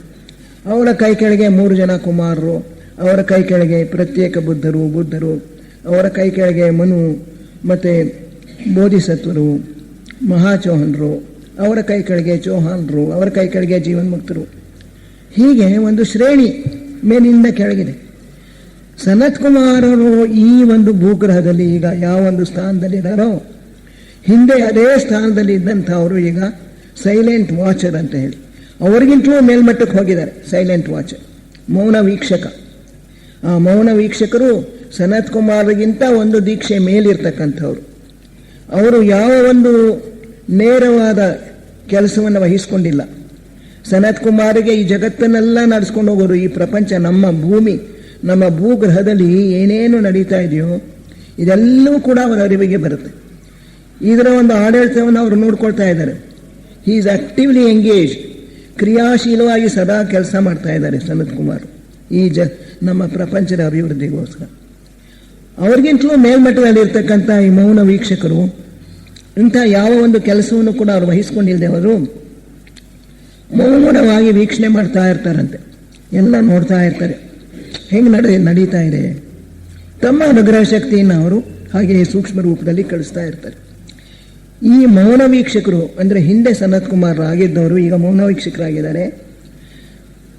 ಅವರೇ ಗಣಪತಿ ಅಂತ ಹೇಳಿ ಒಂದು ಕಡೆ ಹೇಳ್ತಾ ಇದ್ದಾರೆ. ಅದರಿಂದ ಇವರ ಪಾತ್ರ ಬಹಳ ದೊಡ್ಡದು. ಈ ಪ್ರಪಂಚದ ಆಗು ಹೋಗುಗಳನ್ನೆಲ್ಲ ನೋಡ್ಕೊಳ್ತಕ್ಕಂಥವರು ಅವರು ಗಣಪತಿ ಅಂತ ಹೇಳಿ ನಾವು ಆರಾಧಿಸ್ತೇವೆ. ವಿಘ್ನೇಶ್ವರ, ವಿಘ್ನ ಎಲ್ಲವನ್ನು ಕೂಡ ವಿಘ್ನಗಳನ್ನು ನಿವಾರಿಸ್ತಕ್ಕಂಥವನು ಅಂತೇಳಿ. ಹಿಂದೂಗಳಲ್ಲಿ ಎಲ್ಲರೂ ಗಣಪತಿಯನ್ನು ಪೂಜೆ ಮಾಡ್ತಾರೆ. ಶೈವರು ಕೂಡ ಗಣಪತಿಯನ್ನು ಪೂಜೆ ಮಾಡ್ತಾರೆ, ವೈಷ್ಣವರು ಕೂಡ ಗಣಪತಿಯನ್ನು ಪೂಜೆ ಮಾಡ್ತಾರೆ. ಆಮೇಲೆಯಿಂದ ಬರ್ತಕ್ಕಂಥ ಹಬ್ಬಗಳು ಈಗ ಬಂದಿದೆ. ನವರಾತ್ರಿಯಲ್ಲಿ 9 ದಿನಗಳು ಪೂಜೆ ಮಾಡ್ತೇವೆ. ನವರಾತ್ರಿ 9 ರಾತ್ರಿಗಳು. ದುಷ್ಟಶಕ್ತಿಗಳನ್ನು ನಿರ್ನಾಮ ಮಾಡೋದಕ್ಕೋಸ್ಕರ ದೇವಿ ಅವತಾರ ಮಾಡಿದ್ದು ಇದನ್ನು ನವರಾತ್ರಿ ಸೂಚಿಸುತ್ತೆ. ಇಲ್ಲೆಲ್ಲ ನಾವು ನವರಾತ್ರಿ ಲಲಿತಾ ಸಹಸ್ರನಾಮ ಇಂಥದ್ದನ್ನೆಲ್ಲ ಹೇಳ್ತಾರೆ. 9 ದಿನಗಳು ಕೂಡ. ಉತ್ತರ ಇಂಡಿಯಾದಲ್ಲಿ ದುರ್ಗಾದೇವಿಯ ಪ್ರತಿಮೆಗಳನ್ನು ಮಾಡಿ, ನಾವು ಇಲ್ಲಿ ಹೇಗೆ ಗೌರಿ ಗಣಪತಿ ಪ್ರತಿಮೆಗಳನ್ನು ಪೂಜಿಸಿ ಆಮೇಲೆ ವಿಸರ್ಜಿಸ್ತೀವೋ ಅಲ್ಲಿ ಹಾಗೆ ಆ ದುರ್ಗಾದೇವಿಯ ಮಣ್ಣಿನ ಪ್ರತಿಮೆಗಳನ್ನು ಮಾಡಿ ಅದನ್ನು ಈ 9 ದಿನಗಳ ಕಳೆದ ಮೇಲೆ ನೀರಿನಲ್ಲಿ ವಿಸರ್ಜಿಸ್ತಾರೆ. ಈ ಪ್ರತಿಮೆಗಳನ್ನು ಮಾಡೋದು ಆಮೇಲೆ ವಿಸರ್ಜಿಸೋದು, ಇದರಲ್ಲೂ ಕೂಡ ಅಂತರಾರ್ಥ ಇದೆ. ಅದಕ್ಕೆ ನಾವು ಪ್ರಾಣಶಕ್ತಿಯನ್ನು ತುಂಬಿಸ್ತೇವೆ ಪೂಜೆ ಮಾಡುವಾಗ. ಆ ಪ್ರಾಣಶಕ್ತಿ ಅದಕ್ಕೆ ತುಂಬಿಸಿದಾಗ ಮಂತ್ರಗಳನ್ನು ಹೇಳಿಕೊಂಡು ಅದಕ್ಕೆ ಸಜೀವ ಶಕ್ತಿ ಬರುತ್ತೆ, ಸಜೀವ ಚೈತನ್ಯ. ಅಲ್ಲಿಂದ ಅನುಗ್ರಹ ಶಕ್ತಿ ಸ್ಪಂದಗಳು ಸುತ್ತಲೂ ಹರಡ್ತಾ ಇರುತ್ತೆ. ಆದರೆ ಅದನ್ನು ಪ್ರತಿದಿನವೂ ಇಟ್ಕೊಂಡು ಏಕರೀತಿಯಾಗಿ ಪೂಜೆ ಮಾಡೋಕ್ಕೆ ನಮಗೆ ಸಾಧ್ಯ ಇಲ್ಲ. ಆದ್ದರಿಂದ ಅದನ್ನು ವಿಸರ್ಜಿಸ್ತೇವೆ. ವಿಸರ್ಜನೆ ಮಾಡಿದಾಗ ಅದನ್ನು ತೆಗೆದುಕೊಂಡು ಹೋಗಿ ನೀರಿನಲ್ಲಿ ನಾವು ಮುಳುಗಿಸ್ಬಿಟ್ಟಾಗ ನಮ್ಮ ಮನಸ್ಸಿನಲ್ಲಿ ಏನು ಭಾವನೆ ಬರಬೇಕು? ನಾನು ಏನೇನು ಪ್ರಪಂಚದಲ್ಲಿ ಈಗ ಏನೇನು ಕಟ್ಕೊಂಡಿದ್ದೀನಿ, ನನ್ನ ಸಂಸಾರ, ನನ್ನ ಮನೆ, ನನ್ನ ಆಸ್ತಿ ಪಾಸ್ತಿ, ನನ್ನ ಮಕ್ಕಳು, ನನ್ನ ಹೆಂಡತಿ, ನನ್ನ ಗಂಡ, ಈ ರೀತಿಯಾಗಿ ಅನೇಕ ಬಂಧಗಳನ್ನು ಏರ್ಪಾಡು ಮಾಡಿಕೊಂಡಿದ್ದೇವೆ.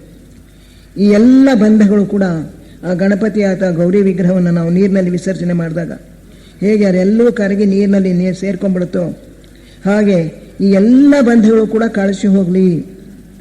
ನಾನು ಬದುಕಿರುವಾಗಲೇ ಈ ಬಂಧಗಳೆಲ್ಲ ಕಳಚಿ ಹೋಗಲಿ. ನನ್ನ ಆತ್ಮ ತನ್ನ ಒಂದು ನೈಜತೆಯಿಂದ ವಿರಾಜಿಸಲಿ ಅಂತ ಹೇಳಿ ನಾವು ಸಂಕಲ್ಪ ಮಾಡ್ಕೋಬೇಕು. ನಮಗಿರ್ತಕ್ಕಂಥ ಅಟ್ಯಾಚ್ಮೆಂಟ್ಸ್, ಮೋಹಗಳು, ನಮಗಿರ್ತಕ್ಕಂಥ ಈ ವ್ಯಾಮೋಹಗಳು, ಇದನ್ನೆಲ್ಲ ಆವತ್ತು ನಾವು ಕಳಚಾಕಬೇಕು. ಅದರ ಪ್ರತೀಕವಾಗಿ ಈ ನೀರಿನಲ್ಲಿ ವಿಸರ್ಜನೆ ಮಾಡೋದಿದೆ. ಆಗ ನಾವು ಈ ಎಲ್ಲ ಹಬ್ಬಗಳಲ್ಲೂ ಕೂಡ ಬರೀ ಹೊರಗಿನ ಸಿಪ್ಪೆಗೆ ಪ್ರಾಮುಖ್ಯತೆ ಕೊಟ್ಟುಬಿಟ್ಟಿದ್ದೇವೆ, ಒಳಗಿನ ತಿರುಳನ್ನು ಮರೆತುಬಿಟ್ಟಿದ್ದೇವೆ. ಆ ಗಣೇಶನ ಒಂದು ಮೂರ್ತಿನ ಉತ್ಸವ ತೆಗೆದುಕೊಂಡು ಹೋಗಬೇಕು, ಮೆರವಣಿಗೆ ತೆಗೆದುಕೊಳ್ಬೇಕು, ಅದೆಲ್ಲ ಏನೂ ಇಲ್ಲ. ದೊಡ್ಡ ದೊಡ್ಡ ಮೂರ್ತಿಗಳನ್ನು ತಂದು ಪೂಜೆ ಮಾಡಬೇಕು ಅನ್ನೋದು ಇಲ್ಲ.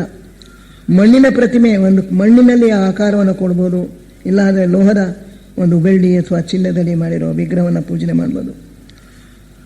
ಒಟ್ಟಿನಲ್ಲಿ ಆ ಭಕ್ತಿ ಭಾವ ಮುಖ್ಯ.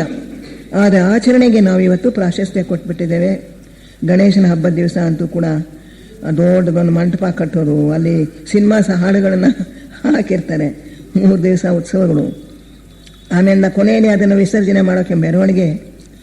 ಅದರೊಳಗೂ ಮಹಾರಾಷ್ಟ್ರದಲ್ಲಿ ದೊಡ್ಡ ದೊಡ್ಡ ವಿಗ್ರಹಗಳು. ಆ ಮೆರವಣಿಗೆ ತೆಗೆದುಕೊಂಡು ಹೋಗುವಾಗ ಮಸೀದಿಗಳ ಮುಂದೆ ಹೋಗೋದು, ಬೇಕು ಅಂತಲೇ ಅವ್ರನ್ನ ಕೆರಳಿಸೋದು, ಅವ್ರ ಜೊತೆಯಲ್ಲಿ ಜಗಳ ಮಾಡೋದು, ಇದೆಲ್ಲ ಬಂದ್ಬಿಟ್ಟಿದೆ. ಈ ಆಚರಣೆಗೆ ಪ್ರಾಶಸ್ತ್ಯ ಕೊಟ್ಬಿಟ್ಟಿದ್ದಾರೆ. ನೀರಿನಲ್ಲಿ ಅದನ್ನು ಮುಳುಗಿಸಿ ನೀರನ್ನು ಮಲಿನ ಮಾಡ್ತಾ ಇದ್ದೇವೆ. ಇದೆಲ್ಲ ಅಗತ್ಯ ಇಲ್ಲ. ಶುದ್ಧವಾದ ಮಣ್ಣಿನಲ್ಲಿ ಪ್ರತಿಮೆ ಮಾಡಿ ಅದಕ್ಕೆ ಬಣ್ಣ ಗಿಣ್ಣ ಹಚ್ಚಬೇಕಾದ್ದಿಲ್ಲ. ಆಮೇಲೆ ನೀರಿನಲ್ಲಿ ಅದನ್ನು ಹಾಕಿದ್ರೆ ಒಂದು ಸಣ್ಣ ಪ್ರತಿಮೆ, ಅದರಿಂದ ನೀರು ಕಲುಷಿತವಾಗೋದಿಲ್ಲ. ಆದರೆ ದೊಡ್ಡ ದೊಡ್ಡ ವಿಗ್ರಹಗಳನ್ನು ಮಾಡಿ ಬಣ್ಣಗಳನ್ನು ಹಚ್ಚಿ ಅದರೊಳಗೂ ಕೂಡ ವಿಷ ಪದಾರ್ಥಗಳಿರ್ತಕ್ಕಂಥದ್ದು, ಲೆಡ್ ಪೇಂಟ್ಸ್, ಆಯಿಲ್ ಪೇಂಟ್ಸ್, ಅದನ್ನೆಲ್ಲ ಹಚ್ಚಿಬಿಟ್ರೆ ಬಹಳ ಮಾಲಿನ್ಯ ಉಂಟಾಗುತ್ತೆ ಪರಿಸರದಲ್ಲಿ. ಅದನ್ನು ನಾವು ಮಾಡಬಾರ್ದು. ಮನೆಯಲ್ಲೇ ತೋಟದಲ್ಲಿ ಒಂದು ಗಿಡಕ್ಕೆ ಅದನ್ನು ಒಂದು ಬಕೆಟ್ ನೀರಿನಲ್ಲಿ ಮುಳುಗಿಸ್ಬಿಟ್ಟು ಆ ಗಿಡಕ್ಕೆ ಹಾಕಿಬಿಟ್ರೆ ಸಾಕು. ಈ ಎಲ್ಲಕ್ಕೂ ಕೂಡ ನಾವು ಆಚರಣೆಗೆ ಪ್ರಾಶಸ್ತ್ಯ ಕೊಟ್ಟುಬಿಟ್ರೆ ಹೀಗೆ ಅದರಿಂದ ಸಮಾಜಕ್ಕೂ ಕೂಡ ಹಾನಿ ಉಂಟಾಗತ್ತೆ, ನಮ್ಮ ವೈಯಕ್ತಿಕ ಜೀವನದಲ್ಲೂ ಹೆಚ್ಚು ಪರಿಣಾಮ ಉಂಟಾಗೋದಿಲ್ಲ. ಆ ಹೊರಗಿನ ಆಚರಣೆಗೆ ಹೆಚ್ಚು ಪ್ರಾಶಸ್ತ್ಯ ಕೊಡದೆ ಒಳಗಿನ ಅಂತರಾರ್ಥಕ್ಕೆ ನಾವು ಪ್ರಾಶಸ್ತ್ಯ ಕೊಡಬೇಕು. ಆ ಗಣೇಶನ ದಿವಸ, ಗಣೇಶನ ಹಬ್ಬದ ದಿವಸ ನನ್ನ ಜೀವನದಲ್ಲಿರ್ತಕ್ಕಂಥ ಏನೇನೋ ಅಡೆತಡೆಗಳಿವೆ, ನನ್ನ ಆಧ್ಯಾತ್ಮಿಕ ಪ್ರಗತಿಗೆ ಏನೇನೋ ಅಡ್ಡಿತಡ್ಡಿಗಳಾಗ್ತಾ ಇವೆ, ನನ್ನಲ್ಲಿ ಯಾವ ದೌರ್ಬಲ್ಯಗಳು ದೋಷಗಳು ನನಗೆ ಮುಂದಕ್ಕೆ ಹೋಗದಂಗೆ ತಡೀತಾ ಇದೆ, ಅದನ್ನೆಲ್ಲ ನಾವು ನೋಡಿಕೊಂಡು ಆ ವಿಘ್ನಗಳನ್ನು ನಿವಾರಿಸೋದಕ್ಕೆ ನಾವು ಪ್ರಯತ್ನಿಸಬೇಕು. ನವರಾತ್ರಿಯಲ್ಲಿ ಶಕ್ತಿಯ ಪೂಜೆಯನ್ನು ನಾವು ಮಾಡ್ತೇವೆ. ಅದಕ್ಕೆ ಕಥೆ ಹೇಳ್ತಾರೆ. ಒಬ್ಬ ಬೇಕಾದಷ್ಟು ಜನ ರಾಕ್ಷಸರು, ಶುಂಭ ನಿಶುಂಭ, ಬಹಳ ಕಿರುಕುಳ ಕೊಡ್ತಾ ಇದ್ರು ಜನರಿಗೆ. ಅವರನ್ನು ಕೊಲ್ಲೋದಕ್ಕೋಸ್ಕರ ಜನರೆಲ್ಲರೂ ಕೂಡ, ದೇವತೆಗಳು ಎಲ್ಲರೂ ಕೂಡ ಶಿವನನ್ನು ಪ್ರಾರ್ಥನೆ ಮಾಡಿದ್ರು. ಶಿವ ಆವಾಗ ಧ್ಯಾನಮಗ್ನನಾಗಿದ್ದ. ಅವನು ಪಾರ್ವತಿಗೆ ಹೇಳ್ತಾನೆ, ನೀನು ಈ ಕೆಲಸವನ್ನು ಮಾಡು ಅಂತ. ಇಲ್ಲ, ಶಿವನ ಕಣ್ಣೇ ಬಿಡಲಿಲ್ಲ. ದೇವತೆಗಳು ಬಂದು ಪಾರ್ವತಿಯನ್ನು ಕೇಳ್ಕೊತಾರೆ. ಪಾರ್ವತಿ ಅವಳು ಸೌಮ್ಯ ದೇವತೆ, ಅವಳು ತನ್ನಿಂದ ಮೇಲೆ ಒಂದು ದೇವತೆಯನ್ನು ಹೊರಡಿಸ್ತಾಳೆ. ದುರ್ಗಿ ಹೊರಗಡೆ ಬರ್ತಾಳೆ. ಅವಳನ್ನು ನೀನು ಈ ದುಷ್ಟರನ್ನೆಲ್ಲ ನಿವಾರಿಸಿ, ಇವ್ರನ್ನೆಲ್ಲ ಸಾಯಿಸು ಅಂತ ಹೇಳಿ ಪಾರ್ವತಿ ಕಳಿಸ್ಕೊಡ್ತಾಳೆ. ಆದರೆ ಒಬ್ಬರಿಂದ ಆಗೋದಿಲ್ಲ ಆ ಶುಂಭ ನಿಶುಂಭರನ್ನು ನಿಗ್ರಹಿಸೋದಕ್ಕೆ.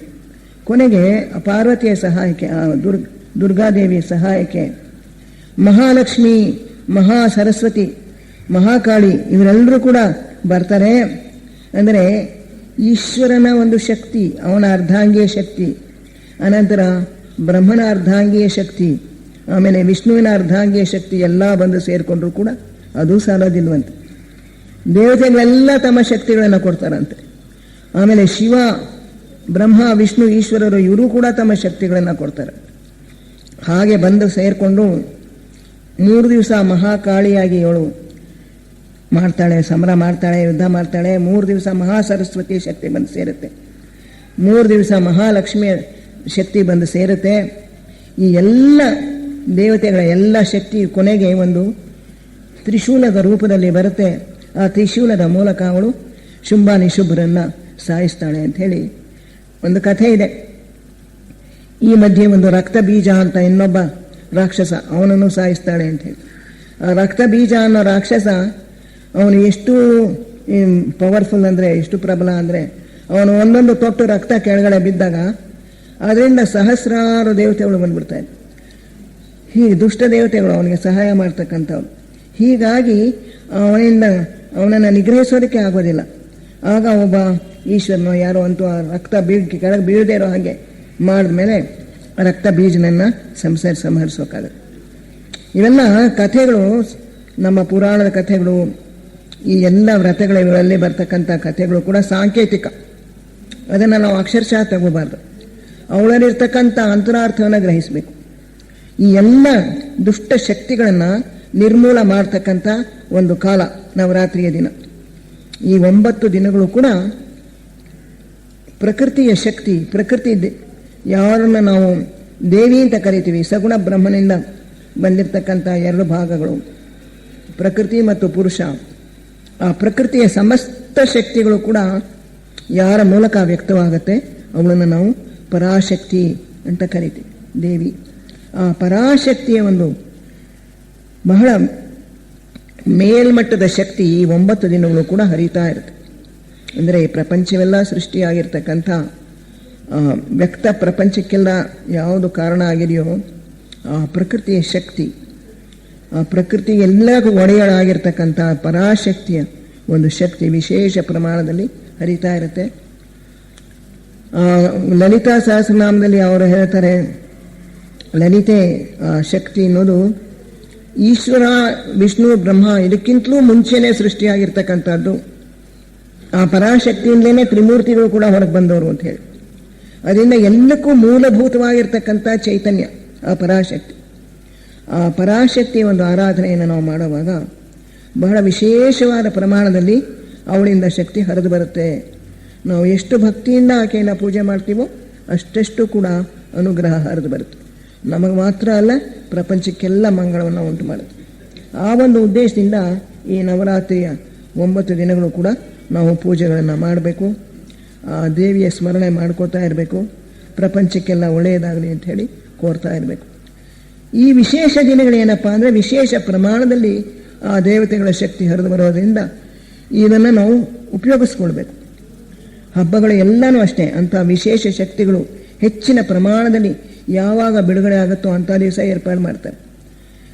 ಆ ನಕ್ಷತ್ರಗಳಿಂದ ಸಂಬಂಧಪಟ್ಟ ನಕ್ಷತ್ರಗಳು, ಸಂಬಂಧಪಟ್ಟಿರ್ತಕ್ಕಂಥ ತಿಥಿ, ಇದನ್ನೆಲ್ಲ ನೋಡಿ ಆ ಹಬ್ಬಗಳನ್ನು ಏರ್ಪಾಡು ಮಾಡಿರ್ತಾರೆ.